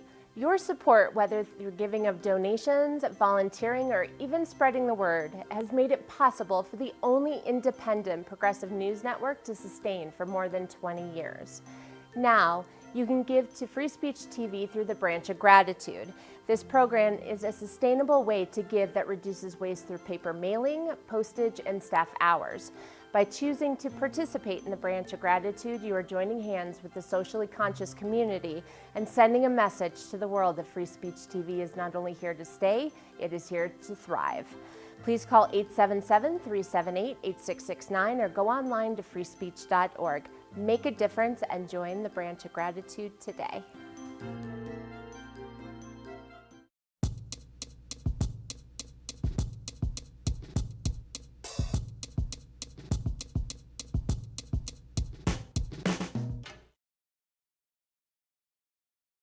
Thom Hartmann here with you. This is something that really kind of hit home. I shared with you earlier today the piece by Nelson Schwartz in today's New York Times. Route to air travel discomfort starts on Wall Street, and how they talk about it used to be that airlines rewarded their senior executives with things like on-time performance, customer satisfaction, community satisfaction, worker satisfaction. All those metrics of the quality of a company. And now they're rewarded solely on how much money they're able to squeeze out of people to make, to increase shareholder value and dividends at the end of every quarter. And the result of that is that, service is going to hell. But not only is service going to hell, but the class differences, essentially, that you see on an airline have changed dramatically. I mean, now there's not just coach, right? There's first class and there's coach, right? And only increasingly they're calling it first class, business class, so the companies will pay for it. But so you've got, in a 2-class plane, or theoretically a 2-class plane, you've got first class and coach. But then coach is divided into coach with a little more extra leg room and you can carry your bag for free versus coach where you can't carry a bag for free or where you have less leg room. The true economy in the back, and it's interesting. Louise and I, as I said, we flew to Portland over the weekend, And we made the decision to go literally on Tuesday of last week. I mean, it was, and we flew out on Friday. And so Tuesday, I was like, the stars kind of came together, and we were able to Troy and Nate and Chris could all take a day off, and Sean could take a day off, and our syndicators could, run best of shows. And we had a couple of shows that we thought were pretty timeless that could run on Friday and Monday. And, it's a holiday. Not a lot of people are listening. And so I booked these flights, and I have a zillion miles on the airline that I fly on the most. And so I went in and said, we're going to go out and visit our family. I'm just going to do this on frequent flyer miles. And the only seats we could get were in first class. And it was like kind of all that was left. And it was weird. I was sitting in the aisle, and Louise was sitting next to me, and there are two seats. And about every fourth or fifth person who walked by would like bang into my chair. And it was like, and as it got closer to, more and more people to the back of the plane boarded, the more that happened. And I thought, this is almost aggressive. Or is it just accidental? Is it just that people are carrying so much stuff? I really, and I just kind of looking at it sociologically, I didn't take it personally. But there's a fascinating piece in today's Guardian, Air Rage. Why does flying make us so angry? Science says it's about class. It's by Maya Svalovitz, and she says, rise in acts of plane-related violence shed light on something bigger. Modern air travel is a perfect example of a situation in which human status is highly visible. And she talks to this guy who does these studies on I think it was baboons. It was some sort of primate. And that, in baboons. And, the big guy beats up the little guy beats up the littler guy, the little guy beats up the female beats up the kid. So it kind of echoes on down, right? This status slash, whatever you want to call it. And she says, modern air travel is a perfect example of a situation in which human status is highly visible. It can be seen in everything from how the rich can pay to cut security lines to the way everyone else has to wait for those who have earned status to board first. And then, of course, there's a long walk through the cushy first-class cabin to the claustrophobic middle seat at the back of the torture class. And so she says, I wanted to understand these new acts of air travel-related violence, where they link to our rising stress levels when we fly. And sure enough, they are. And in fact, they looked back at one study that was done on UK civil servants by a scientist by the name of Marmot. It was called the Whitehall study. And they found that there's like these 4 classes of civil servants that they looked at, and there's actually a measurable difference in lifespan. That the higher people were on the civil service class, the longer they lived. And it wasn't that big a difference in their income. In fact, they factored out things like addictive substances, poor diet, because those are, quote, more common among those who are lower in status. And they said, we can account for about 1/3 of the social gradient in mortality on the basis of risk behaviors of the usual suspects. But 2/3 of it was simply rank. So now you've got, humans wired to be upset with people that they view as having higher class, or to actually lose testosterone or lose estrogen or have higher levels of cortisol, the stress hormone, if they perceive themselves to be at lower status. And you've got the airlines exacerbating this in order to increase their profits.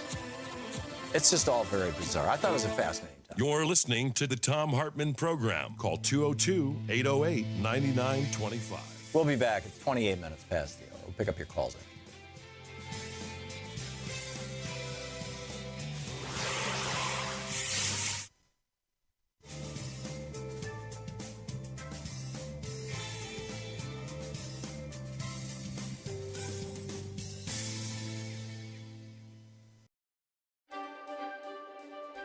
It's the Thom Hartmann University Book Club, and today we're reading from ADD Success Stories, a guide for fulfillment to fulfillment for families with attention deficit disorder.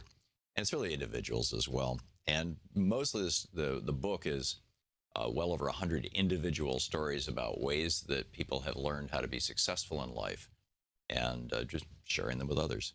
A lot of these came from when I ran the ADD forum on CompuServe, and a lot of these are, other people's stories from CompuServe, some of them from when Louise was coaching, when we were running the community for ADHD kids, all kinds of stuff. So anyhow, this is from chapter 5, page 47, titled Learning How to Handle Criticism and Self-Criticism.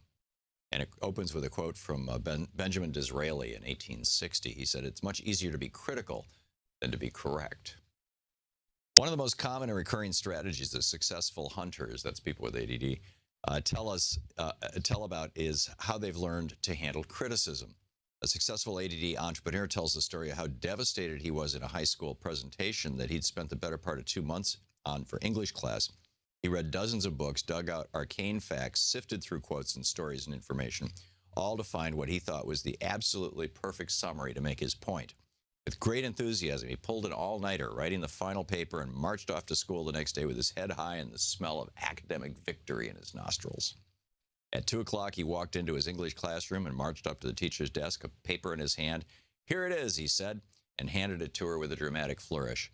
She took one glance at it, leaned over the side of the desk, and dropped it into the wastebasket. "You didn't double spaces," she said. "When are you going to learn to read the directions?"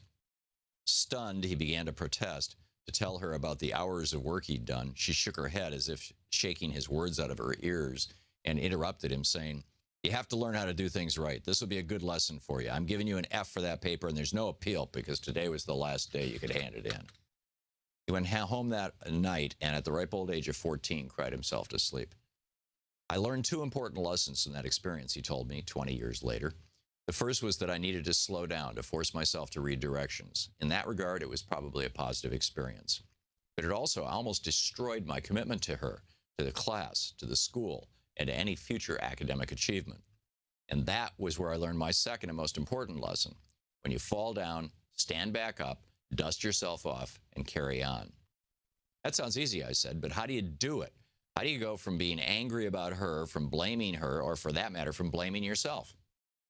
"I have a picture in my mind," he said, "of a man who's walking down a dusty rural road. He trips on a stone and falls face first into the dirt. Then he reaches over to the side of the road, grabs a stick, and begins to beat himself over the head with a stick, yelling at himself about how stupid he was to trip and fall. Between these comments, he's cursing the stone for being there and blaming it for tripping him. That's absurd, isn't it? But that's just what many people do. And when I imagine that picture and I see how absurd it is to wallow in self-blame, I feel empowered to get on with my life." End of quote. Unfortunately, the absurd behavior that this entrepreneur described is just what so many people do, particularly those who've spent their lives feeling like they've never quite lived up to their potential. They respond to criticism first by blaming the critic and then by beating themselves up. They rationalize the former by taking a debating position, finding flaws in the criticism or the critic, and then rationalize the latter by telling themselves that if they beat themselves up emotionally, they'll learn from the experience. In real life, it rarely works that way. People who pursue this strategy instead just end up bruised and ineffectual, paralyzed by fear of criticism or by the damage they do to themselves in the name of lesson learning. So how can we best handle criticism? And then we go through some more stories. The first step is to examine the criticism to see if there's any truth in it. Usually there is some truth to criticism, and if we can separate out the kernel of truth from the emotional baggage associated with it, we can often learn something useful. For example, when my first book on ADD was published, one reviewer wrote a scathing and sarcastic commentary on it. While much of the commentary was off base or factually inaccurate, he did point out one real deficiency.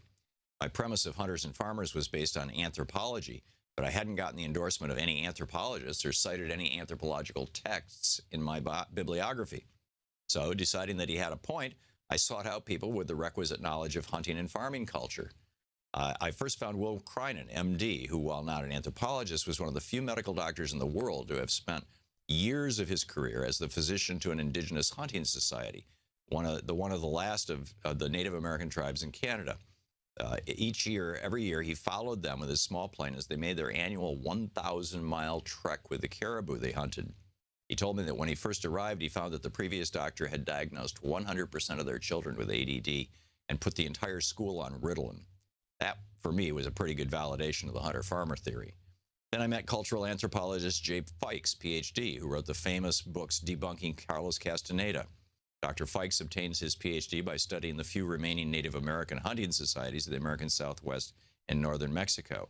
After reading my book, he wrote a ringing endorsement of it, saying that his experience taught him that hunting and agricultural societies were profoundly different, and that the individuals who make them up are profoundly different.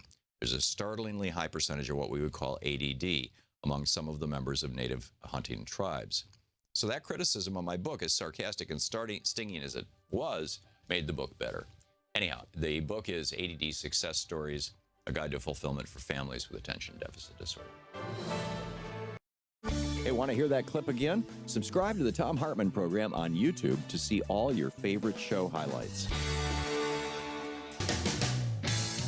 All the important stories we cover and the issues we care about are at HartmannReport.com. Members of our community can comment and join the conversation. Welcome back. Thom Hartmann here with you. John Kennedy, back when he was running for president, this would have been in 1960, the New York State has what's called fusion voting, where you can run on two different parties at the same time. And so Jack Kennedy was on the Democratic Party's ticket, but he was also on the Liberal Party's ticket.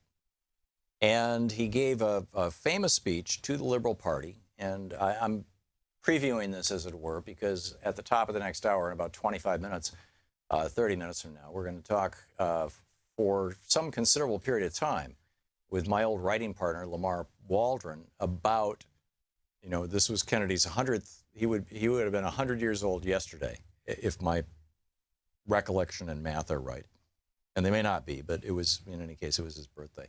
So here's the clip of Jack Kennedy talking about his liberalism.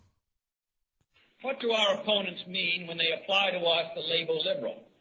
If by liberal they mean, as they want people to believe, someone who is soft in his policies abroad, who is against local government, and who is unconcerned with the taxpayer's dollar, then the record of this party and its members demonstrate that we are not that kind of liberal. But if by a liberal they mean someone who looks ahead and not behind, someone who welcomes new ideas without rigid reactions, someone who cares about the welfare of the people, their health, their housing, their schools, their jobs, their civil rights and their civil liberties, someone who believes that we can break through the stalemate and suspicions that grip us in our policies abroad. If that is what they mean by a liberal, then I'm proud to say that I'm a liberal. There you go, John Fitzgerald Kennedy, running for president of the United States, saying, I am proud to be a liberal. Wasn't until 87, 88, I think it was 88, Limbaugh started his show, that he started demonizing the word liberal to the point where by the mid-90s, nobody would say, no Democratic politician wanted to say I'm a liberal. I mean, that's pretty amazing, the power of right-wing media. It really is. Morris in Fellsmere, Florida. Hey, Morris, what's on your mind today? Hi, I'll call you Joe. Yeah, it's Tom, yeah. On my mind right now is the cross-check. I believe we can take that cross-check and make it work for us. Because what they're saying that the Thom Hartmann in Miami and Thom Hartmann in New York and D.C. are the same people. Right. That's not true. Put it this way right here. If what they're saying is true, that means everybody in the country that named Thom Hartmann cannot vote. Right. Because they're the same people. Yeah, the advantage that they have, Morris, is that there's probably only a few dozen Thom Hartmanns in the United States. But if you're looking at names that are common to ethnic minorities, if you're looking at Jose Hernandez, or if you're looking at June Kim, or if you're looking at James Brown, then you're going to find, not just a few dozen, you're going to find hundreds or thousands of people who have the same name, and very easily find them within the same state or in adjoining states.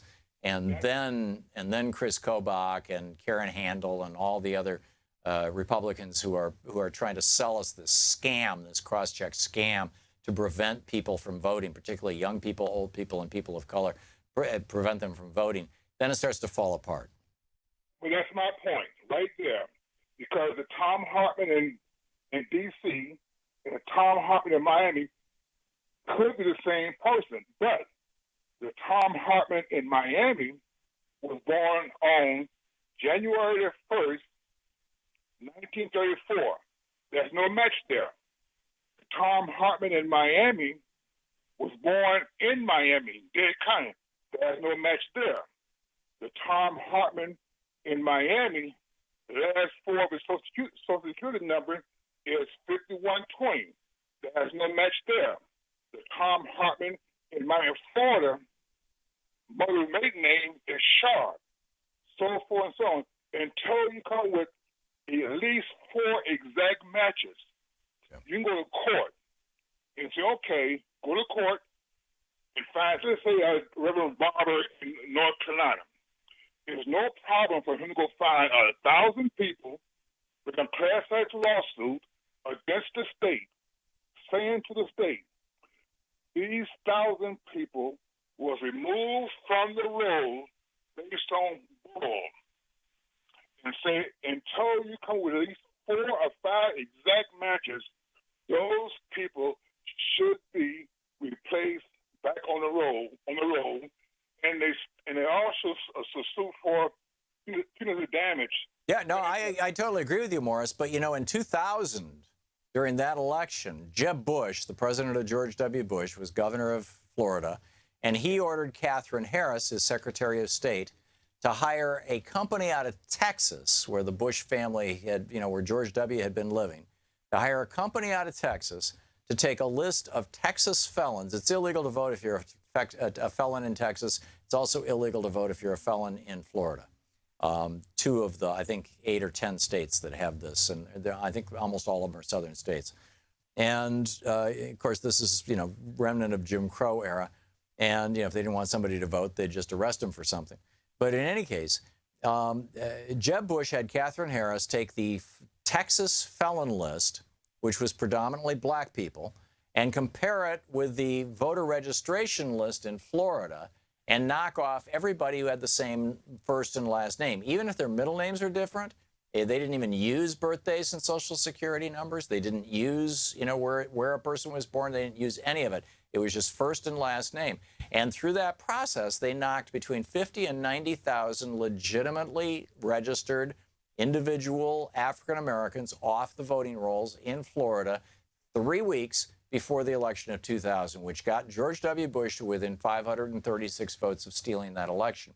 It still required the Supreme Court to stop the recount, which would have, you know, a year later, the New York Times did the recount, and they said by any measure, Al Gore won Florida. But, you know, they had to use the Supreme Court to stop it. But they were within 500 votes of stealing the election outright by that voter suppression. The lawsuit, to the best of my knowledge, I could be wrong on this, and if I am, please somebody call and correct me, but to the best of my knowledge, the lawsuit over that, this is 17 years later, that lawsuit is still going on. I mean, this is, you know, and if it's not still going on, then apparently nothing was ever done about it. Because, you know, Jeb Bush never was hauled up on charges. Katherine Harris got rewarded with a seat in the House of Representatives for 2 years. It's you know, and I don't know where she is now. She's probably a lobbyist, having been in Congress. But it's, you know, all these people were very richly rewarded. So to think that, you know, when they do the exact same thing in Oklahoma, or they do the exact same thing in Wisconsin, or they do the exact same thing in Michigan, or they do the exact same thing in the 6th District of Georgia, that anything more is going to happen as long as Republicans are in control, I think is unlikely, Morris. I don't agree with that, Tom. For the simple reason I don't agree with that, there's no reason why a person who had his name removed from the road illegally can bring a lawsuit against the state that he is in and prove to them the reason why they removed his name. Well, you would think, Morris, but apparently it's harder to sue a state than it is to sue pretty much anybody else. There's this thing called sovereign immunity, and as long as they can demonstrate that they were not behaving in a way that was nakedly illegal, that it was simply a bad judgment, right? Oh, gee, we probably should have used birth dates, or we probably should have used, middle names or whatever. I mean, but they come up with these excuses and make it really, really difficult to litigate. And the reason why is because we do not have an absolute right to vote. In fact, here's a verbatim quote from the 2001 case decided by the Supreme Court, written by William Rehnquist. He said, there is no affirmative right to vote for President of the United States in the United States Constitution, period. And it's true. We need to put that affirmative right in You're there. listening to Thom Hartmann. Visit ThomHartmann.com for audio and video archives. Morris, thanks a lot for the call. And spot on. This is something we need to do something about. We need to be absolutely raising holy hell about it. And I wish the Democratic Party would get on board.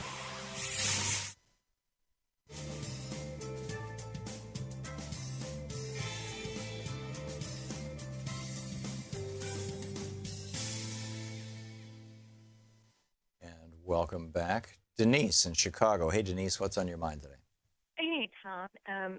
Your conversation has been really great today, and you reminded me of something I saw over the weekend, but I'll be real quick. To your point of what people are doing about everything, I've just really noticed I don't know if they're excuses or the behavior, but making Jared Kushner and Trump's behavior, it doesn't matter if it's a Democrat or Republican behavior, but it seems to be the Republicans or the right are taking this so lightly. This is serious stuff. And I don't know if it's because Saturday Night Live makes jokes of it or whatever, but I don't know if it was the general or who got on over the weekend and said, the Homeland Security, said that they weren't concerned about Jarek, and he's a great guy.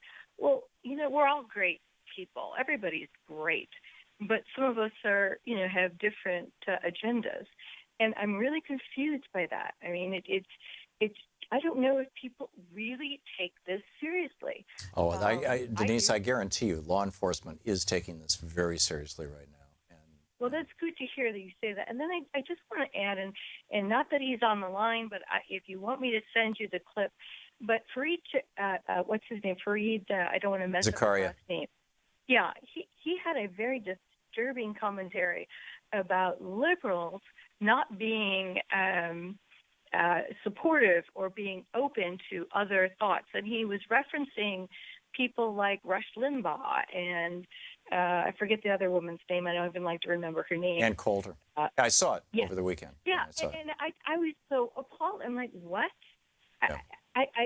I'll leave it there. I'd like to hear. Yeah, it's interesting because I thought his opening rant was brilliant. I don't remember the details of it, but I thought his opening rant on his show this weekend was brilliant. And I thought his piece about the lack of tolerance on college campuses was quite weak. I mean, what about what about respect for common human decency? I mean, this is correct. The right is no longer representing truth. It's no longer representing decency. It's no longer representing even any coherent set of values. The right, the Republican Party, the Limbaugh wing of the Republican Party, the hate radio, the Fox News side, they've got a couple of slogans, small government, which, nobody bothers to point out. The only thing that can hold back the power of big predatory corporations from damaging and destroying your life and mine, whether it's a giant health insurance company or whether it's a giant pesticide company or a giant refinery down the street from us or a 10,000 hog farm that's moving in down the road.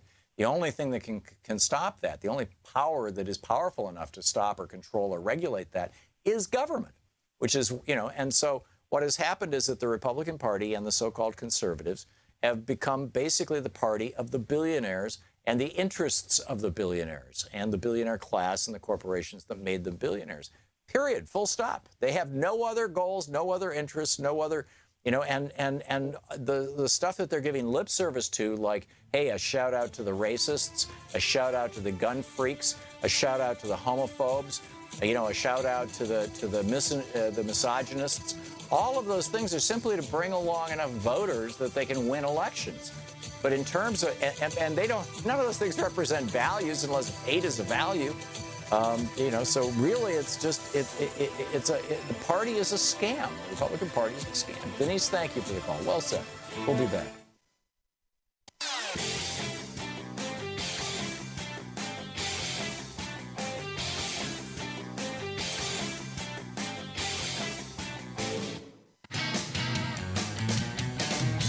Well, let's check in with Talk Media News and find out what's going on in the world today. This report brought to you by Doing What You Love, Alan Ratner's new book, and GoatsForTheOldGoat.com, Alan Ratner's charity in South Sudan.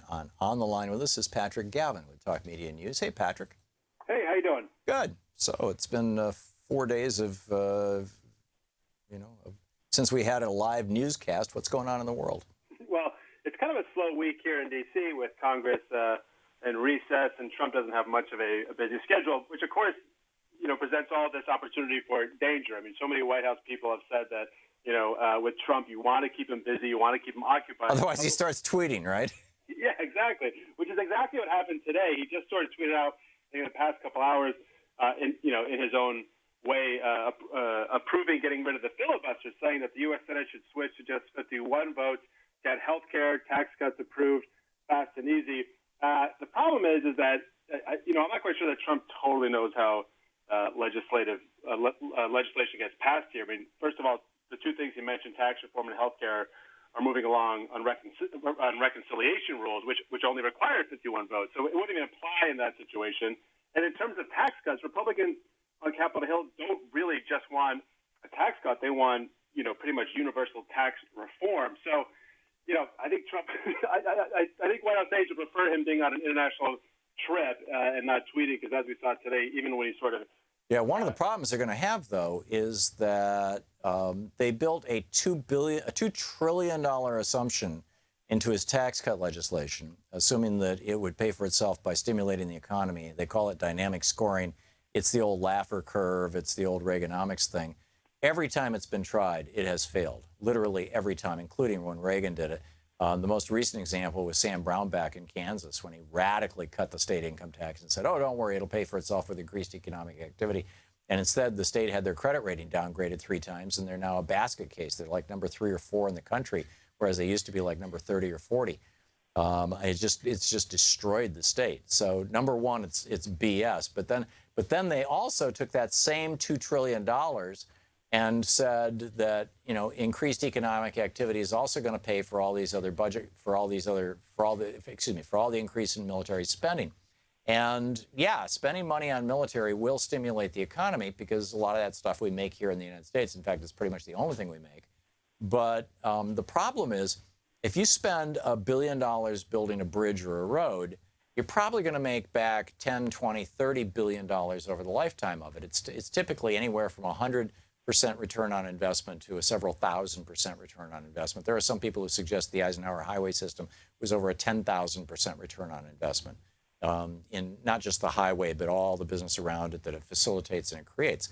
On the other hand, with military spending, if you spend $1 billion on a bomb and then you drop it in Afghanistan, you're probably only going to see a stimulus from making that bomb of around somewhere between 30 and 80%, depending on who makes it, how it's made, and how long it takes to make it.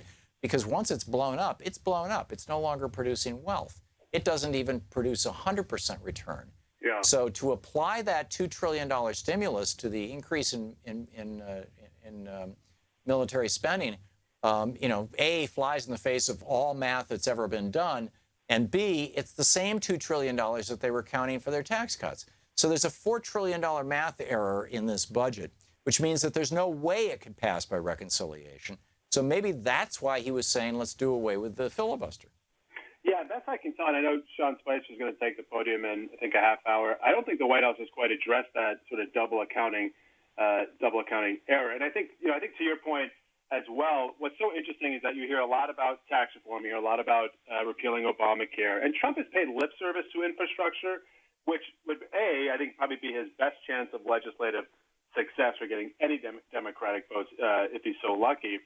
But B, I think, it would have that economic stimulus that you would provide in a much larger base of support than Obamacare repeal, which is, hovering at 20%. Even tax reform now is not looking great. The Republican Party cannot agree on really anything except for repealing the deduction for state and local taxes. They cannot really agree on the corporate tax rate. They certainly Right, and the states and localities are freaking out about that.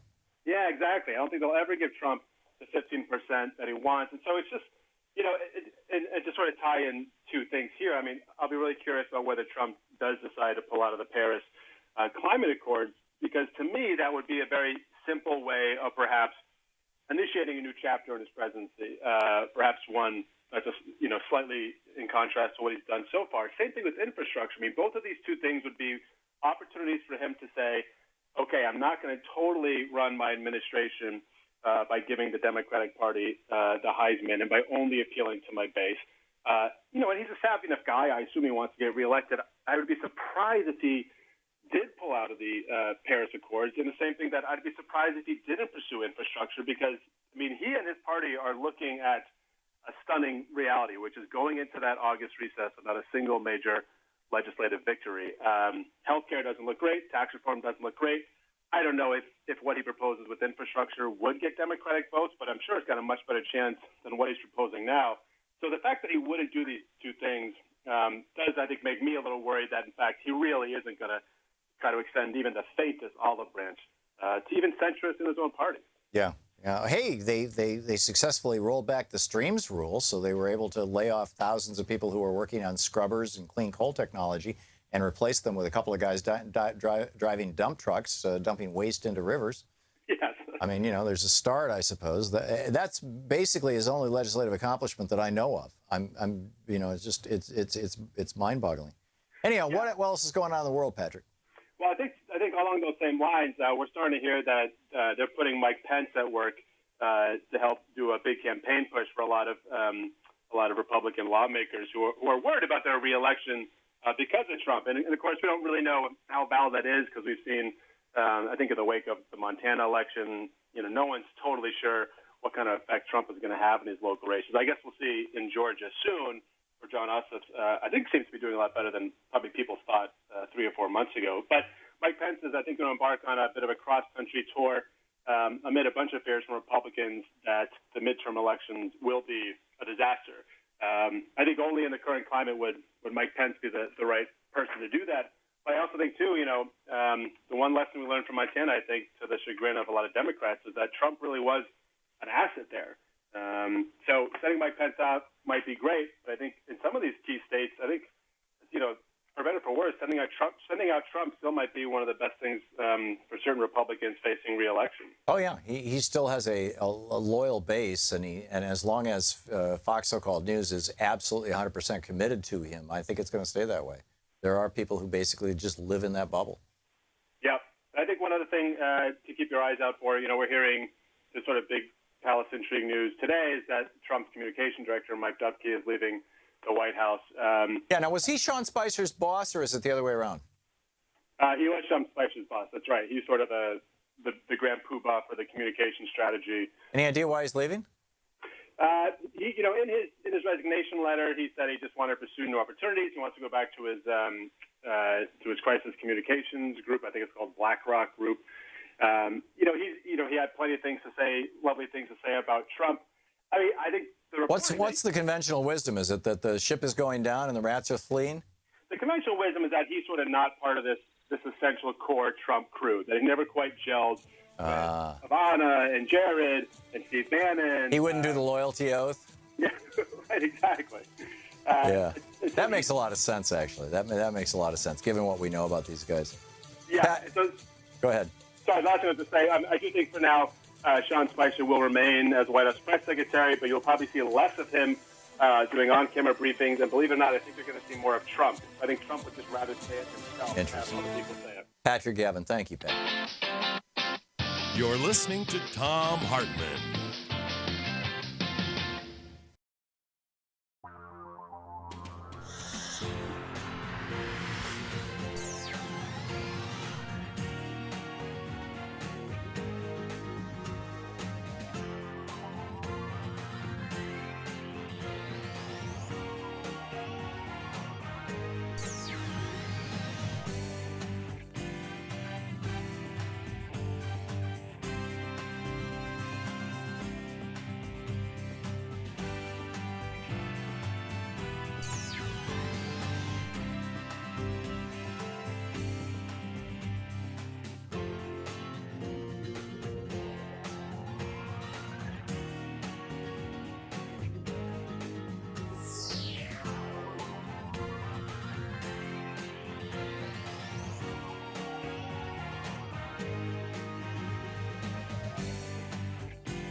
The Thom Hartmann Program is brought to you in part by the Aiden Forecast, an investment newsletter with weekly updates of leading market indicators and a monthly deep dive into what the details of the economy and the markets mean for investors and retirees.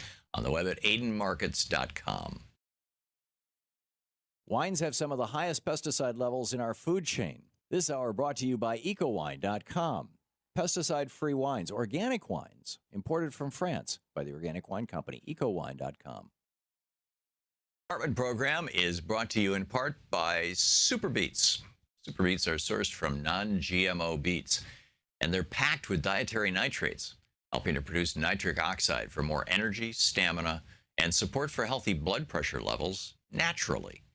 For more information, call 800-223-8242 or visit tomsbeets.com.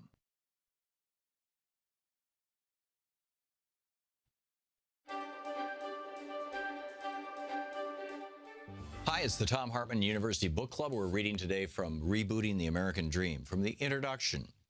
It's titled Back to the Future.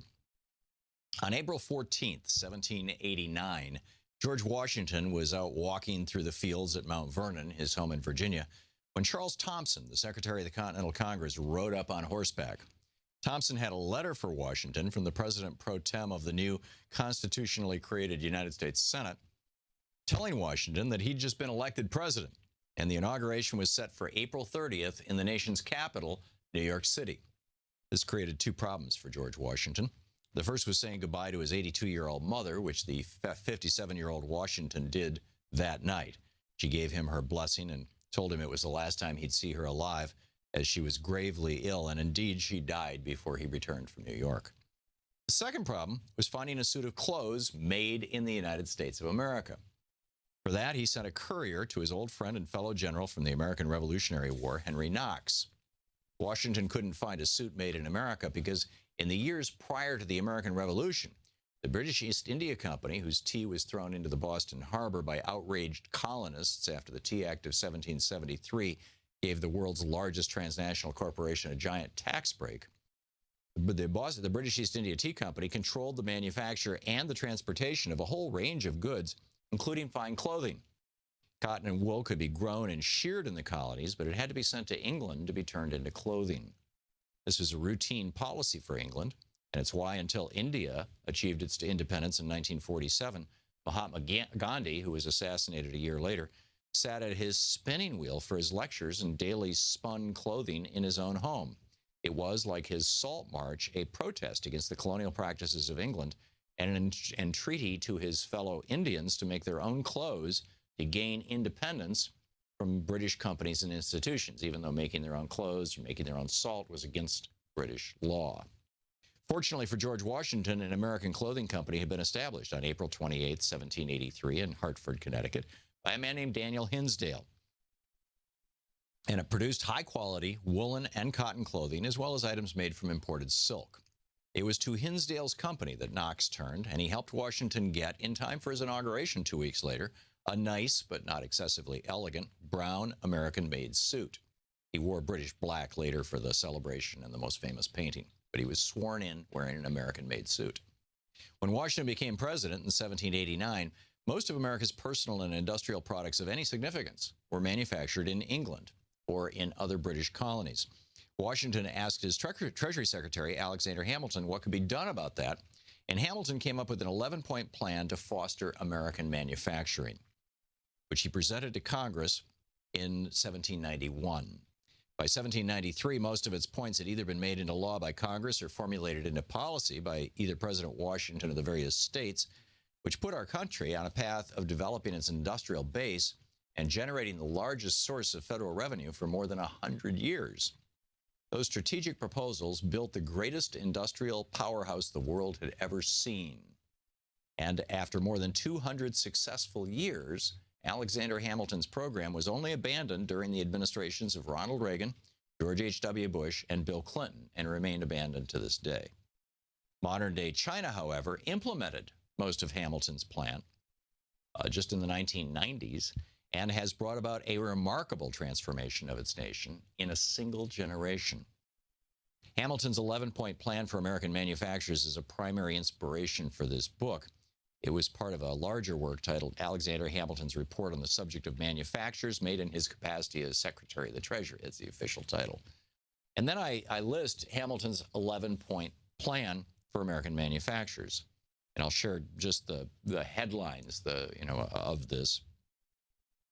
He starts out by saying, a full view now having been taken to the inducements to the promotion of manufacturers in the United States, in other words, why we should do this, accompanied with an examination of the principal objections, which are commonly urged in opposition. This was Jefferson's objection that he didn't want America to be a manufacturing nation. He wanted us to be an agricultural nation. Hamilton says, it is proper in the next place to consider the means by which it may be effected. So here he says, in order to a better judgment of the means proper to be presented to the United States, it will be of use to advert to those which have been employed with success in other countries. In other words, they're stealing this idea from England. It was called the Tudor Plan when King Henry VII came up with it. So number one, protecting duties, import taxes, now called tariffs, or duties on those foreign articles which are the rivals of domestic ones intended to be encouraged. So number one, raise the cost of imported goods. Number two, prohibition of rival articles or duties equivalent to prohibitions on some things that we think it's really important to make in America. Make the duties, the tariffs, so high that nobody would want to import them, so there'll be a strong domestic manufacturing presence. Three, prohibitions on the exportation of materials of manufacture. Why provide raw materials to other countries, like we're doing right now to China, to make stuff to sell back to us when we can simply make it here, manufacture it here? Number four, pecuniary bounties. This is one of the most efficacious means of encouraging manufacturers. It's basically, subsidizing growing and new nascent industries. So that's just up to number four. There are 11 points. The rest of it's all in the book, Rebooting the American Dream, and you can find it online. I'm Nina Turner, and you're watching Free Speech TV. Life.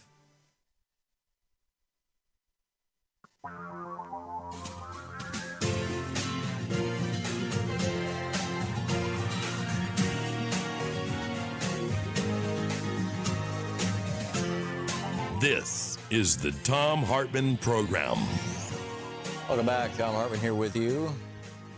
Fascinating day. Fascinating day. There's a piece by Connor Lynch that it was an interesting contrast, actually. There's a piece by Connor Lynch over at Alternet titled Bernie-crats are winning in Trump country, why populism is the pragmatic way forward for Democrats. And then there was another piece over, I'm pretty sure it was on Politico that I read today, about how Bernie's candidates have not been winning. At least the last couple have been coming close. But, like the fellow in Montana. But this piece in Alternet, it points out, this New York's Long Island, Christine Pellegrino, getting no publicity whatsoever. She was Bernie Sanders' delegate at last year's DNC. She just got elected to the New York State Assembly on Tuesday, and this is consequential because Donald Trump won her district by 23 points. And she just beat the Republican. The news story, this is John Nichols wrote this. He says, Pellegrino, a founding member of the group Long Island Activists, which was born out of the Bernie Sanders movement, ran an edgy anti-corruption campaign that recognized the mood of voters who are frustrated with politicians of both major parties. And it worked. The progressives won 58% of the vote to her conservatives' foes, 42%. He wrote, the second noteworthy election for Democrats took place in New Hampshire, where Eddie Desmarais became the first Democrat to win a state house seat in Wolfboro, New Hampshire, a longtime Republican stronghold in that rural swing state. So, Bernie-crats are winning elections and doing so okay. And people say, well, what about Rob Quist and Greg Gianforte? Well, 90% and millions, tens of millions of dollars in outside money came into Montana for their one House seat. And 90% of that money came from Republican sources. And even at that, and Trump won that state by 20 points, even at that, Gianforte only won by a very small margin. So it's like, okay, there's something going on here. But there's this debate going on inside the Democratic Party about whether it should be identity politics. In other words, let's try to bring all the minorities groups together, from racial minorities to gender minorities to whatever, or whether it should be economic. And let's talk about the fight for 15, and let's talk about trade policy, and let's talk, straightforward stuff. Workers' rights, unionization, things like that. I don't see how you disentangle the two. I see them as two things that in, if properly done, should smoothly work together. And that, that they're, doing that, I think that there's some considerable future for the Democratic Party. Speaking of the future, Robert Bigelow is a multimillionaire, maybe a billionaire. He's an entrepreneur. He's an aerospace mogul. He was interviewed on 60 Minutes. I didn't see it. I'm just reading the story about it over at Huffington Post by Lee Spiegel. And this is the transcript of the 60 Minutes interview. Laura Logan, do you believe in aliens?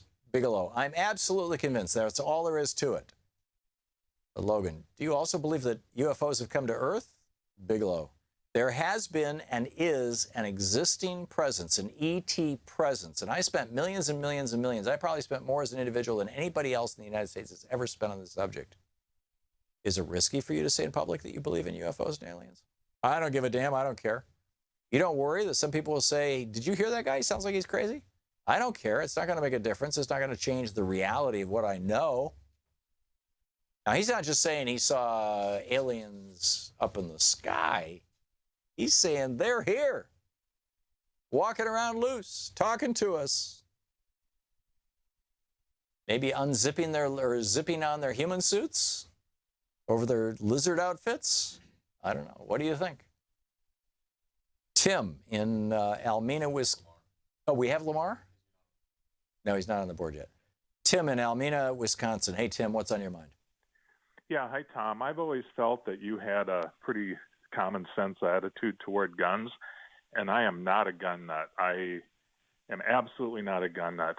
Following the killings in Portland, though, I'm really worried because if I see people molesting or threatening minorities, I'm going to be afraid to intervene because I'm 99% certain that the type of person that does that is going to be armed. Well, this guy was carrying a knife. My question is, should I get armed? Yeah, but this guy was carrying a knife. Right, but they'll carry something. If you know what you're doing in most places, in most states, there are knives that you can carry legally that might provide you with some defense. But I would say that, hey, Troy, is this thing on? Yeah. Oh, there we go. Okay, thank you. But I would say that, that's rare. What this guy, he was mentally ill. He was clearly mentally ill. And that's always a challenge. Tim, thanks for the call. This is the Thom Hartmann Program. We'll be back after the break with Lamar Walden. Stick around.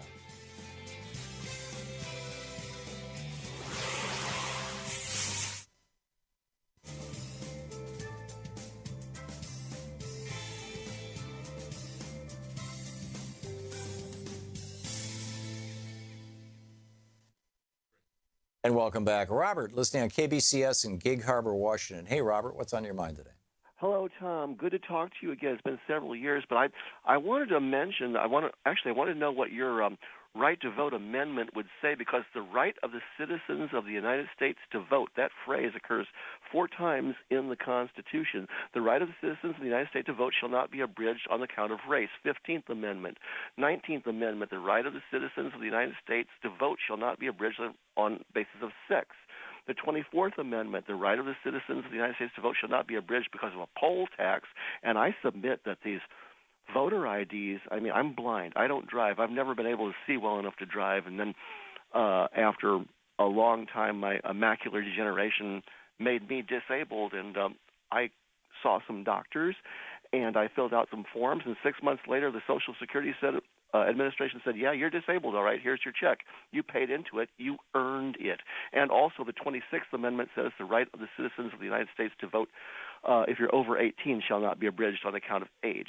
Right. So, I mean, now I know you've mentioned the Fourth Amendment, but has no word privacy in it, because back then privacy meant you were running out to that little building in the backyard right, to take privy. a little haircut. Right. Yeah. So what would your amendment have to say that would guarantee us the right to vote, since it's already there? The right to vote is already there for African Americans. It's already there for women. It's already there for 18-year-olds in theory. What's the other group that you mentioned? Enhanced ID out here in Washington State. It cost my daughter $89. Oh, the poll tax. Yeah, the poll tax. That's a poll tax. No, I agree with you, Robert. I absolutely agree, and I think that a poll tax would be probably a way to take down some of these voter suppression laws. But the problem is that, and this is, the Supreme Court, for example, last week, I believe it was last week, maybe the week before last, struck down a gerrymandering that was done by the Republicans in North Carolina. Yes, and they struck it down. I did a little fist bump on that. That was cool. I like that. Yeah, but see, they struck it down not because it was designed to give Republicans, an advantage, although that's what it did. It was designed based on race. And so they said, the Constitution says you can't, the 14th Amendment says, or the 13th Amendment says you cannot, or is the 15th Amendment, whichever one of those three that was passed after Reconstruction, that you cannot discriminate against somebody based on their race. And essentially by drawing districts that way, that's what you're doing. But the court has already ruled that you can discriminate against people based on their political affiliation. There's no problem with that. And I would say that, we should, and by the way, that list that you read, other than arguably 18-year-olds, does not include white men, and for whom the entire U.S. Constitution was originally written. I mean, it was basically only white men can vote. But they never came out and explicitly said it because they didn't want to admit that they were preventing women and people of color and everybody else from voting. And so, and it's not just white men, obviously, it extends now to a number of groups. But it doesn't include Hispanics because they were not in a condition of servitude at some point. So the 14th or 15th Amendment doesn't apply to them, and so on. So my amendment would simply say that there is an absolute right, I don't have the language in front of me, but there's an absolute right to vote for all American citizens. And in order to take away that right to vote, you have to have due process. And that's what's lacking. Robert, thanks for the call.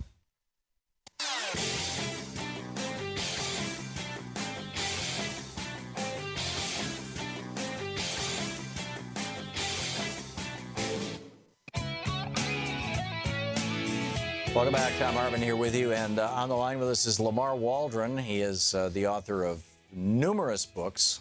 For some reason, I don't have it on my one sheet here. But Lamar, what are the titles of your most recent books? Well, the most recent book is The Hidden History of the JFK Assassination. And our other books, the last one I wrote with you was called Legacy of Secrecy. Right. Okay. And Sunday, if I have it right, or was it Monday, was JFK's 100th birthday? It was actually yesterday. Monday was the 100th birthday of JFK, and there were people probably saw a lot of articles. I know there's a big new exhibit of 100 personal items up at a place you've been before, the JFK Presidential Library up in Boston, and so he's in the news a lot right now. Yeah. So who killed Kennedy? Well, and why? It's easy to look at that and talk about it. A big problem is a lot of the files about the people that killed Kennedy are still being kept secret today. So the people that killed JFK were three mafia bosses: Carlos Marcello of Louisiana and Texas, Santo Trafficante, who controlled much of Florida, including Tampa, Florida, and Johnny Roselli, the Chicago Mafia's man in Las Vegas and Hollywood. And all of those three gentlemen made credible confessions that historians, many of them and investigators consider credible because it was done late in life to trusted associates to for no kind of financial gain. They thought these confessions would never be made public. However, the FBI and other agencies have done a really, really good job of keeping their confessions and the information about them secret from the American public and from Congress, who has even investigated JFK's assassination and passed a law that required all of these files to be released. But luckily, because James Comey got fired by President Trump, we're now facing a situation where in the coming weeks, there will be Senate confirmation hearings about the new FBI director, whoever that might be, and let's hope it's somebody good. And so this is a chance for senators to ask any questions they would like of the new nominee to be FBI director. But it's also a chance for your listeners and all U.S. citizens to talk to or communicate with or pressure their senators, whether they're on the Judiciary Committee. I believe it's the Judiciary Committee that would be holding the hearings. But, of course, the Senate's very different from the House. The Senate is a much more collegial, friendly body, usually, except where Elizabeth Warren is concerned sometimes with the Republican leadership. And so this is a chance for people to communicate with their senators to make sure that the people on that Judiciary Committee to say, look, for 53 years, the FBI has been hiding crucial files about JFK's murder and these confessions and the people who confessed and the people who helped them from the American public and from Congress. And will you, Mr. Nominee for FBI Director, commit to obey the law and release those files? There's even an official list that was kept secret during the 50th anniversary of JFK's murder just a few years ago, back in, I guess it's been 2013 now. And the reason it was kept secret, I think, is because when it was finally released earlier this year, and I want to credit another writer named Russell Baker with posting that full list online on his website, we saw that most of the crucial files that you and I have been looking for more than 30 years were not even on that list, even though some of those files are discussed, and the fact that they are still withheld is on other parts of the National Archives website. So we have this unusual situation where all this information, after 53 years after JFK was murdered, is still being kept secret by the FBI and other agencies, and yet we do have this window of opportunity in the coming weeks to release some of these incredibly important files. So if the FBI knew that Marcello Trafficante and Roselli, the three of America's most powerful mobsters, murdered John Kennedy, number one, why did they kill Kennedy? And number two, why did Lyndon Johnson sit Earl Warren down and say, son, you got to cover this thing up?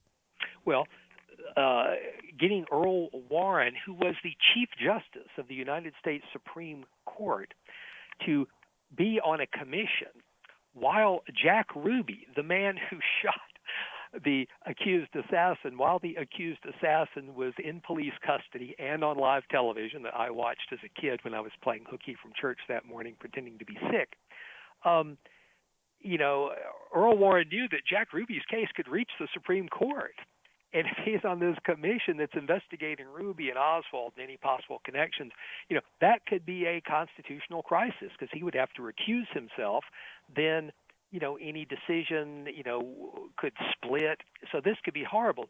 But LBJ said, look, millions of lives are at stake. And we have this information now. This has eventually been declassified, and it's been discussed by LBJ President Johnson's biographers. He basically said it could be World War III because the initial, the FBI wasn't stupid. They didn't just kill somebody and let the chips fall where they may. They had done that back in the early 1950s when the mafia, some of these same mobsters, had the Attorney General-elect of Alabama assassinated because he ran on an anti-mob platform, and he was assassinated in Phoenix City, Alabama, the most corrupt city in America. Right across from huge Fort Benning, Georgia. And that was bad because the Eisenhower and Nixon administration basically ignored the mafia as much as they could. You couldn't ignore a state attorney general-elect being assassinated. So Eisenhower was forced, against what they usually did, to send in the army to declare martial rule there and try to get the mafia out of Phoenix City.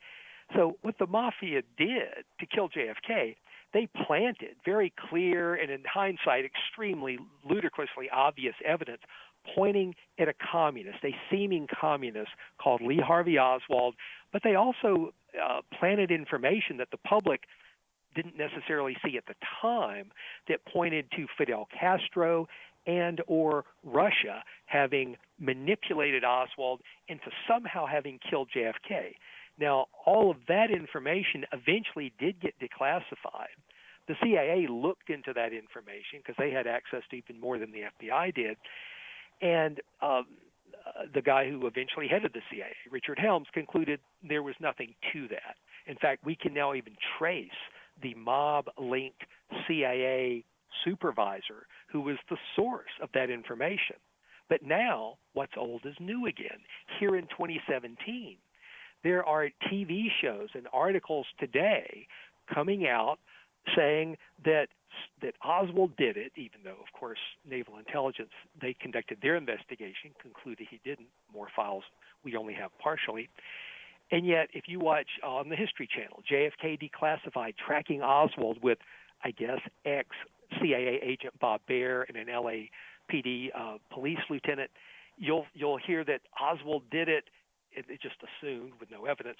And Russia and Cuba were somehow behind it, and they breathlessly make it appear in this several-part miniseries that just concluded, I believe, yesterday, that somehow Castro and or Russia made him do it, which is all just ludicrous. And yet this is being presented, and one wonders how much of our tax dollars for the CIA are used to help those shows, but other people too. Philip Sheenan, very respected former New York Times writer, has an article on Politico and other sites, again, leaking this old, discredited Castro and or Russia.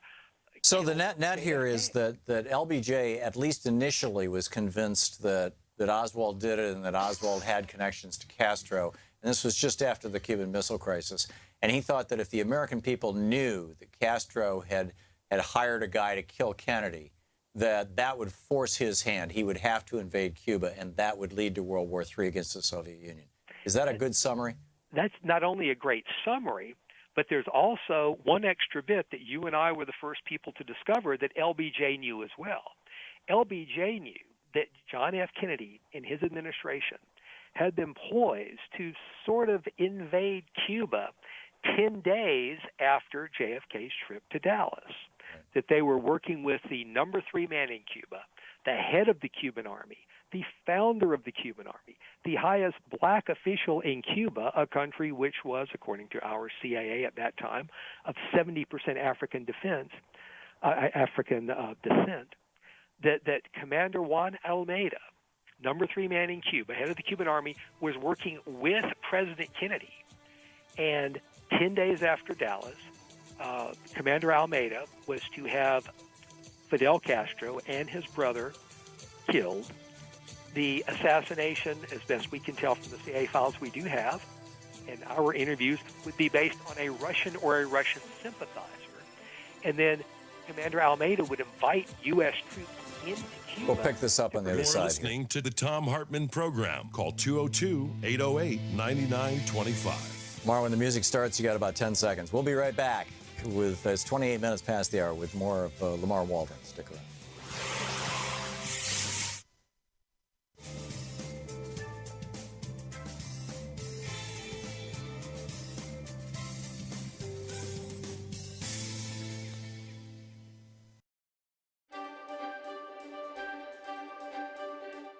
And welcome back to the Thom Hartmann University Book Club. Today we're reading from The Last Hours of Humanity, Warming the World to Extinction, a book about extinction. The climate scientists' warnings have come true. There is more carbon in our atmosphere, trapping heat and moisture, than ever before in the 165,000-year history of the human race. We are on the verge of the first ice-free summer in the Arctic in 3 million years. And back then, the Earth was a very different place from the one currently cradling us. The consequences of a warming planet are appearing much faster than had been projected by climate scientists of just a decade ago. The most dire warnings, rising oceans, freak storms, and agricultural collapse, they're all taking place right now. And it's going to get worse. But now other voices have entered the fray. Those of geologists who study the longer-term implications and histories of a planet undergoing rapid global warming. Specifically, they are focused on extinctions. The climate scientists, geologists, and those from related scientific disciplines need to continue talking to each other because at some point we may be able to see the critical moment in which the current climate crosses from the realm of a global destabilizer to a global extinction event. We must wake up. It's hard to imagine life without Earth. We take the vast variety of life on this planet and even our own existence for granted. But numerous times in our planet's history, life as we know it has come close to disappearing entirely. We call these events mass extinctions, and we even teach school children about those times of great death on our planet. For example, we know that long ago on a much more unstable planet, the dinosaurs were killed by an asteroid striking the Earth. This leads many people to believe that as long as we don't see an asteroid hurtling toward the planet, all is well.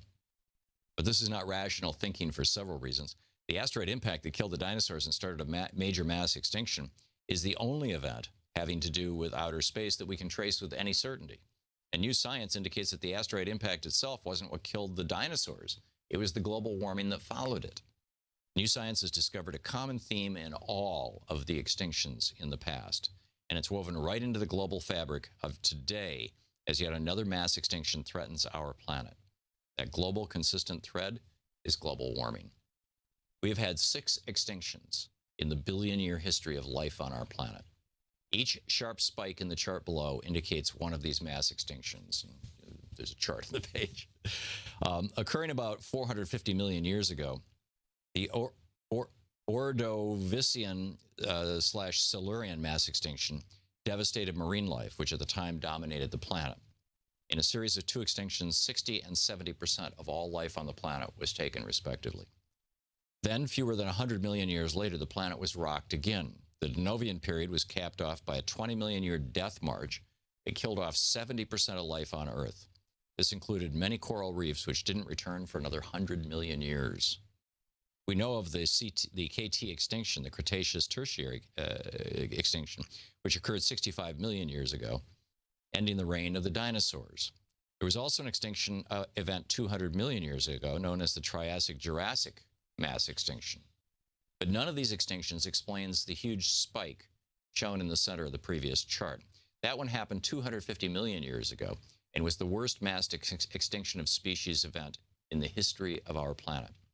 It was the extinction of all extinctions, referred to as the Great Dying. The Permian mass extinction took out at least 95% of all life on the planet in fewer than 100,000 years, an instant in geological time. Professor Paul Wignall of the University of Leeds and an expert on mass extinctions told me that the Permian was the greatest crisis that life on Earth has ever suffered. Only in the past 2 decades has the cause of the Permian extinction been understood. It was speculated that an asteroid impact may have been the trigger, but more recent research by Professor Wignall, geologists, and other scientists around the world have revealed the true trigger came from deep within the Earth. The Permian mass extinction was initiated by a colossal flow of lava in an area of what is now Siberia. That was the trigger, but not the killer. The killer was under the water and under the ice, where trillions of tons of greenhouse gases, largely derived from carbon, and frozen in the form of crystalline methane, lay in wait. Thus, global warming is the force behind the death of nearly everything on the planet during the Permian mass extinction. That point is well illustrated. You can again see the spikes of mass extinctions measured by the increase in global temperatures, with the largest spike representing the Permian mass extinction. Wignall told me, there have been a lot of disasters and crises in the geological past. It's interesting to study them because they may have a comparison to today. He added, I think it is certainly extremely significant that a lot of the main crises of the past are associated with global warming, with obvious implications for the present day. The 6th mass extinction may even rival the speed and intensity of the Great Permian mass extinction, but the 6th is not represented on either of the 2 previous charts. That's because it's the one happening today, right now, all around us.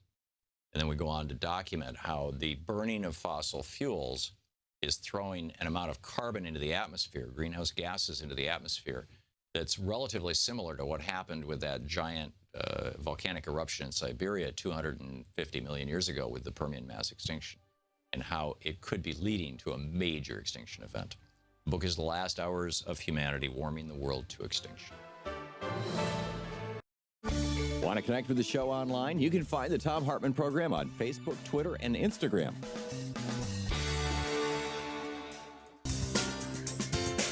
Welcome back. Thom Hartmann here with you. Lamar Waldron on the line with us, the author of The Hidden History of the JFK Assassination and Legacy of Secrecy and Watergate. And what am I missing here, Lamar? Watergate, The Hidden History, and then our first book, Ultimate Sacrifice. Right. And you've got a book on Nixon, too, don't you? Well, that was Watergate, The Hidden History, Nixon, the Mafia, and the CIA. There you go. Okay. So we were talking about why it was that Lyndon Johnson asked Earl Warren to basically run the Warren Commission and lie. I remember sitting across from Dave Powers and having him tell me how he was trying to tell them what was going on, and Jerry Ford kept interrupting him and things like that. Well, and people should know that when you talk to David Powers, along with Kenneth O'Donnell, were JFK's two closest aides. They were in the car directly behind JFK's limo, so they had the perfect view of the president as he was being shot and the grassy knoll. And both men, as Powers told you, and as both men told the Speaker of the House in the 1980s, Tip O'Neill, and he put it in his autobiography, they saw and heard the first shot come from the front, which is the shot that hit JFK in the hollow of his throat just below his Adam's apple. And they saw that horrible fatal headshot come from the front as well. And you're right. And the front is the so-called grassy knoll. Exactly right, which means conspiracy. And that's why that the Warren Commission counsel, Arlen Specter, didn't want to hear that.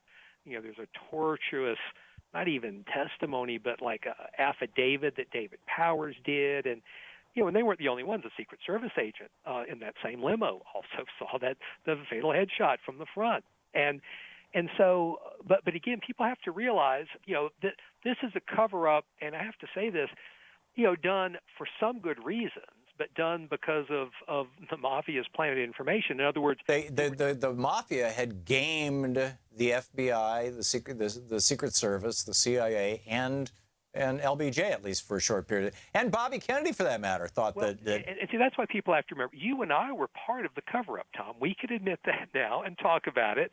But you and I found out about Commander Almeida and the plan for a coup in Cuba 10 days after Dallas that was never supposed to be made secret. Not a year after the coup, not 10 years.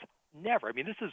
You mean it was never supposed to be revealed? Right. I'm sorry. Never. That secret's never supposed to be uncovered because the people in Cuba could never know that their leader had worked with JFK to secretly eliminate the Castro brothers, and so this was something secret beyond all imagination.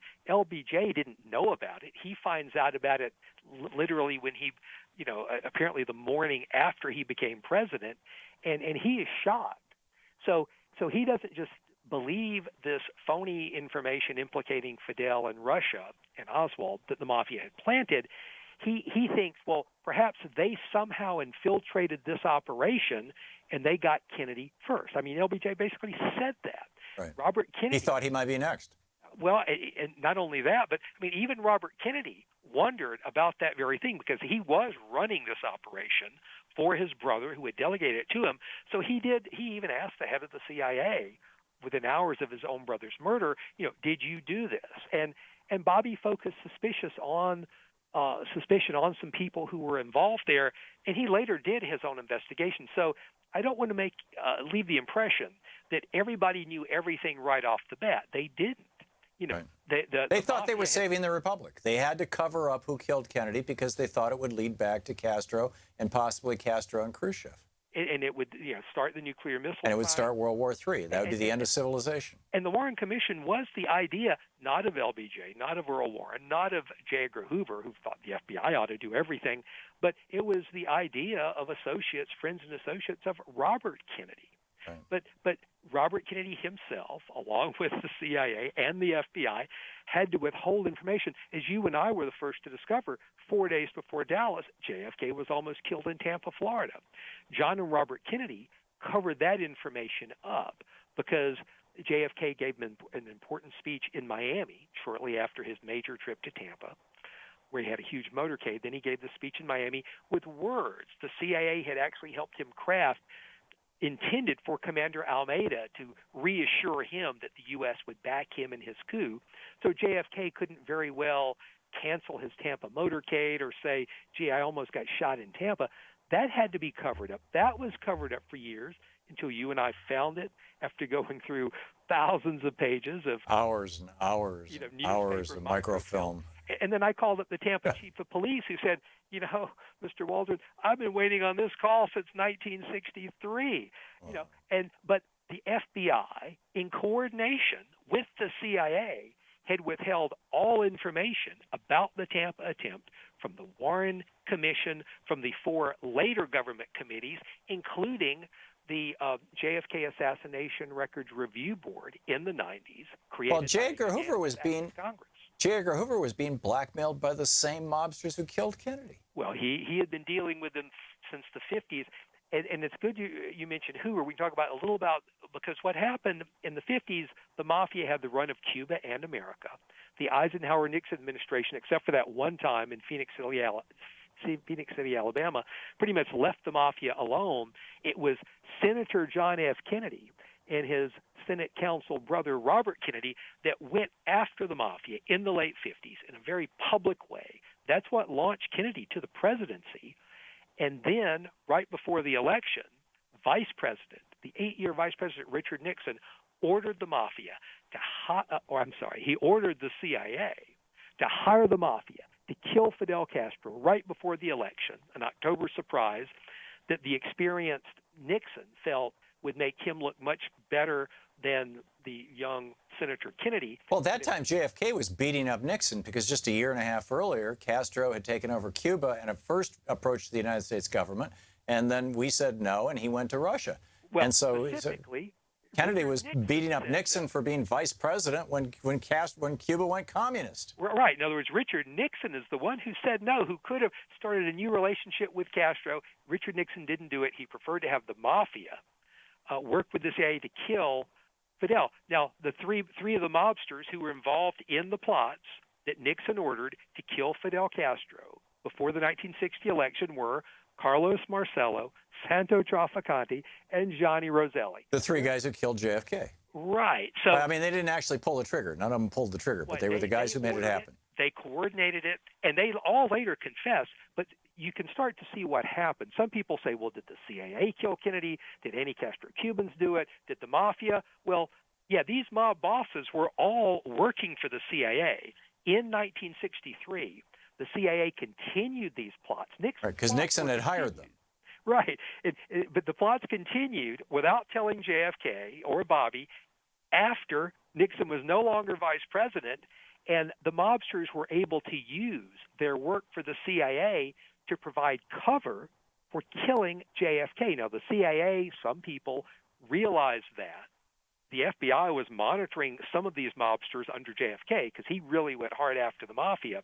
So now you can start to see the many intelligence failures that the FBI and CIA and Naval Intelligence and the Secret Service were covering up back in 1963. But what do you do? I mean, imagine if after JFK was shot, somebody came out, whether it was Bobby or the Secret Service or LBJ, and said, JFK was almost killed in Tampa 4 days earlier. Well, then you can't limit the assassination to Oswald. It might lead to Russia or Cuba, thanks to the fake mafia evidence, and that could lead to World War III. So once you start covering up, and like I say, the real cover-up started under Vice President Nixon in 1960, but it continued with Tampa, and there was an attempt in Chicago 2 weeks before Tampa. Once you start covering up, these agencies don't feel like they can ever finally come clean. Now, there are people, and I really love the work the people in the FBI, that the FBI people do, the CIA people do. They do tough jobs. They have political considerations they have to follow.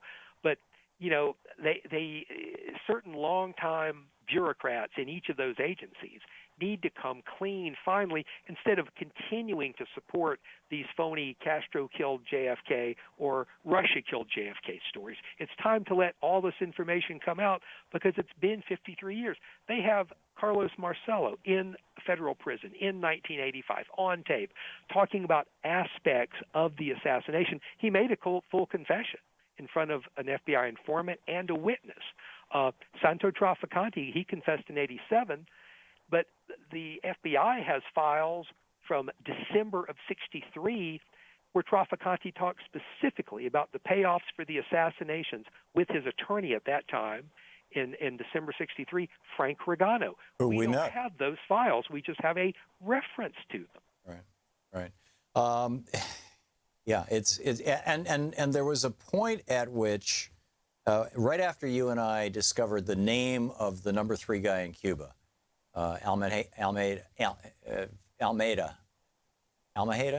Well, I think it's Almeida. I'm Almeida. great with history. We mispronounced it for a long time. Languages are not my strong suit. Yeah, so and I came to D.C. and I talked to one of the guys in charge of security, and he basically threatened me with prison for the rest of my life if I ever mentioned that name out loud, and pointed out that this was still a secret operation. This guy was still inside the Cuban government. He was still an American asset. He was still in a position to take over if the Castro brothers were to die or be assassinated. And I was about to blow this deal. And so we had to basically fictionalize this guy in the first book in Unequal Protection, Ultimate Sacrifice. And, eventually he died, so we named him in Legacy of Secrecy. But is that operation still considered top secret? Well, is that what's going on? So. Is that why the bureaucrats aren't speaking? Apparently so. In other words, even though Commander Almeida died several years ago, and you're right, you and I had to cover that up for more than a decade, and I had to cast a lot of, sort of warranted, some not, suspicion toward Che Guevara, of all people, in the first edition of Ultimate Sacrifice, which is, by the way, people should always buy the trade paperback editions of our books, because they have all the extra stuff we had to leave out of the hardbacks. And so, yes, you're right. Almost the entire JFK Almeida coup plan file is still secret to this day. The files on the people we interviewed, you and I interviewed between us 24 people who worked with John and Robert Kennedy on aspects of the coup plan, these attempts like in Tampa. Almost all of that information is secret. Some files have slipped through. That's how you and I know about this. We interviewed the people who actually worked on these plans, or worked like the chief of police in Tampa to keep JFK alive. Various files have slipped through, so we know that massive amounts of other files exist. The National Archives says about 50,000 pages in the form of 3,000 documents are yet to be released and will be released this fall. But NBC News reported back in 1998 that there were 1 million CIA files alone, not pages, files. And as for the FBI, we can talk now about, we'll tell your listeners, there's a secret file room the FBI has had in Washington for years. And whenever Congress has asked for files or other agencies, it's totally unclear if the FBI just searches their regular files or if they go to the special file room in Washington, where apparently some of these unreleased files may reside. And the FBI even has a secret warehouse in Maryland, where when the special file room in Washington is too full of special secrets, they get shipped off to this warehouse in Maryland. We don't know if those files have ever been searched. There are so many crucial FBI files, like all those wiretaps of Carlos Marcello in federal prison, Johnny Roselli's many meetings with Jack Ruby in Miami shortly before the assassination, while Roselli was under FBI surveillance. So many of these things. So this is why when there is a new hearing, confirmation hearing, for the new FBI director, the nominee, we have to find some way to get even one senator to say, look, will you obey the law? Will you look in your special file room in Washington for these unreleased files? Will you have someone go to that warehouse in Maryland and look for the files there? And there are more files, too, that the FBI... Why so much conventional wisdom? I mean, as you pointed out, there was just this History Channel special. There's been a bunch of others, Oliver Stone's piece, et cetera. Everybody say, oh, it was the CIA, or the CIA, had it done, or it was, shadowy general. Yeah, it's when it was, prior to the election of Jack Kennedy, there'd never been more than, 30 prosecutions of the mob in any one given year by any administration? And Jack Kennedy initiated something like 700 prosecutions in the first year. It shouldn't be rocket science that the mob was seriously pissed off at him. Well, and they no longer had Cuba to go back to. And more importantly, Kennedy had banned the mafia from this coup plan or from reopening their mob casinos in Cuba if the coup plan succeeded. So the mob had nothing to gain by letting the coup plan go forward. They had everything to gain by using this incredible secrecy around the coup plan, which, like I say, even the vice president didn't know about until after he became president, to use as the cover for their killing of JFK. And you and I can talk about some of the ways the mob infiltrated this top-secret coup plan. One of the people we interviewed who worked closely with John and Robert Kennedy, a Cuban exile by the name of Harry Williams, very famous hero of the Bay of Pigs, the man who helped to get the Bay of Pigs prisoners out of Cuba, working with his best friend in 1963, Robert Kennedy. I should say late 62 and early and throughout 63. And Harry Williams told us a man by the name of Bernard Barker worked for Santo Trafficante, as he later learned, while he was working on the top-secret coup plan. Now, who was Bernard Barker? Some of your listeners will say, well, that name is vaguely familiar.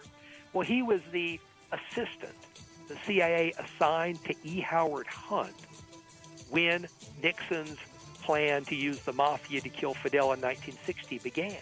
And he was also one of the Watergate burglars. Exactly right. Yeah, still with Nixon. We'll be back with more Lamar Waldron right after this.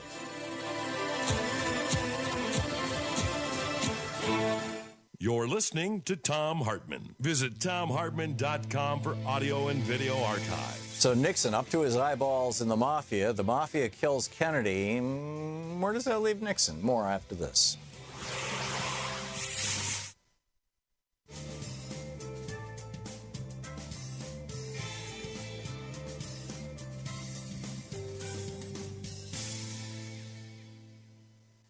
And welcome back. So, Lamar, as I said in the tease, Nixon was up to his eyeballs in the mafia.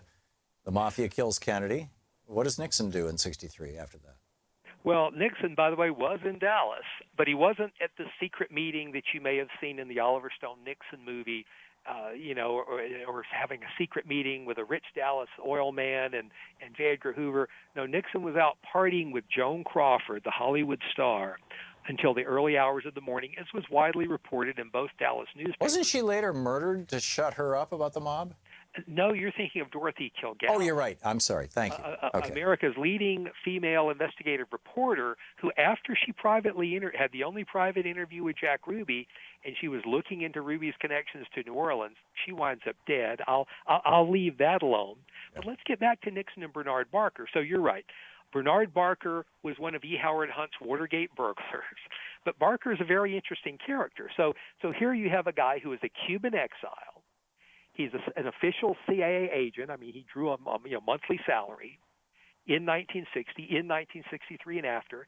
And yet he was really working, as Harry Williams eventually found out, told me, and I was able to confirm, for Santo Trafficante. Yeah, I remember, and correct me, I mean, maybe this is a false memory or something, but I remember Harry Williams telling us that Bernard Barker was a killer, a professional killer. Oh, yeah, he did. Well, yeah. And again, there's confirmation for that.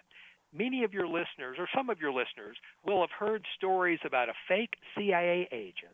And this is in the Warren volumes, not in the report, but in the supporting 26 volumes, where there was a so-called Secret Service agent on the grassy knoll that law enforcement encountered and who said everything's under control up here. Now, there were no Secret Service agents on the ground in Dealey Plaza. They were all with the motorcade.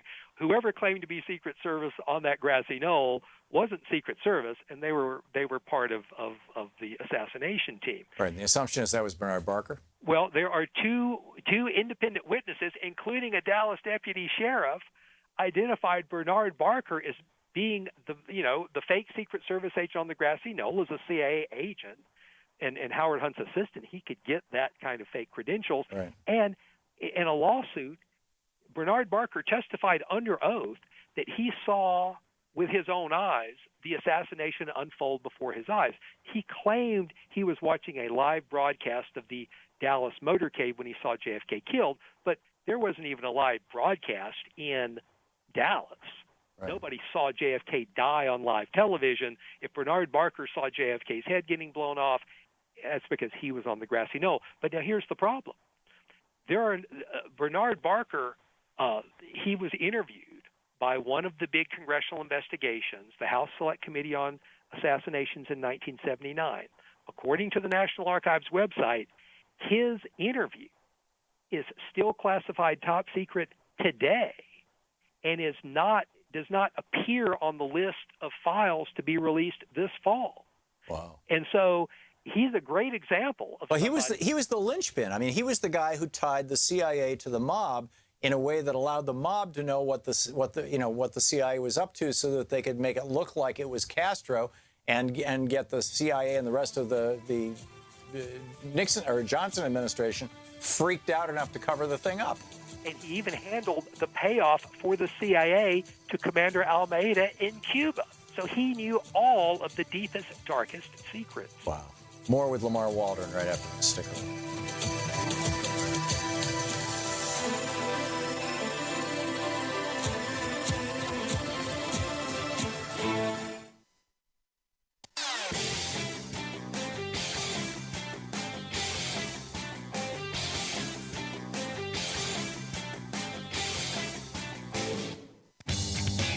Welcome back. Thom Hartmann here with you. Lamar Waldron on the line with us. The secret history of the Kennedy, the John F. Kennedy assassination. His book about Watergate is brilliant. The books that we wrote together, Ultimate Sacrifice, Legacy of Secrecy. Lamar, we have 90 seconds left in the show. What message do you want to leave with people? Well, is that people need to look at who their senators are. They need to contact their own senators. Excuse me, and look at the senators on the Senate Judiciary Committee and try to get them to bring up these points in the confirmation hearings for the new FBI director that Donald Trump is going to appoint in the coming weeks. This is our last chance. Like I say, the most important files will not be released this fall, and they're not even on the list. Does the FBI director have that kind of discretion?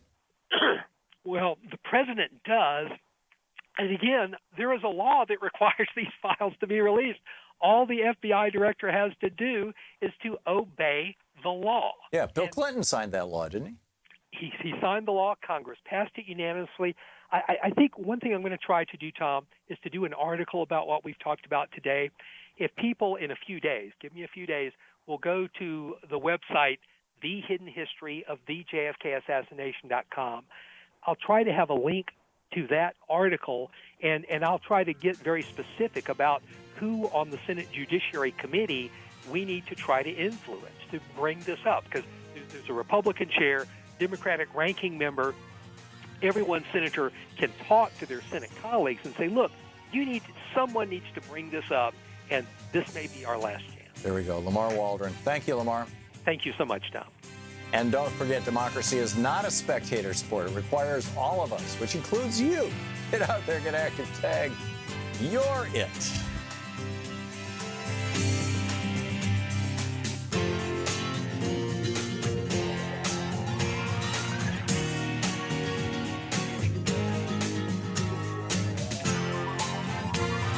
You've been listening to Thom Hartmann. For audio and video archives, visit thomhartmann.com.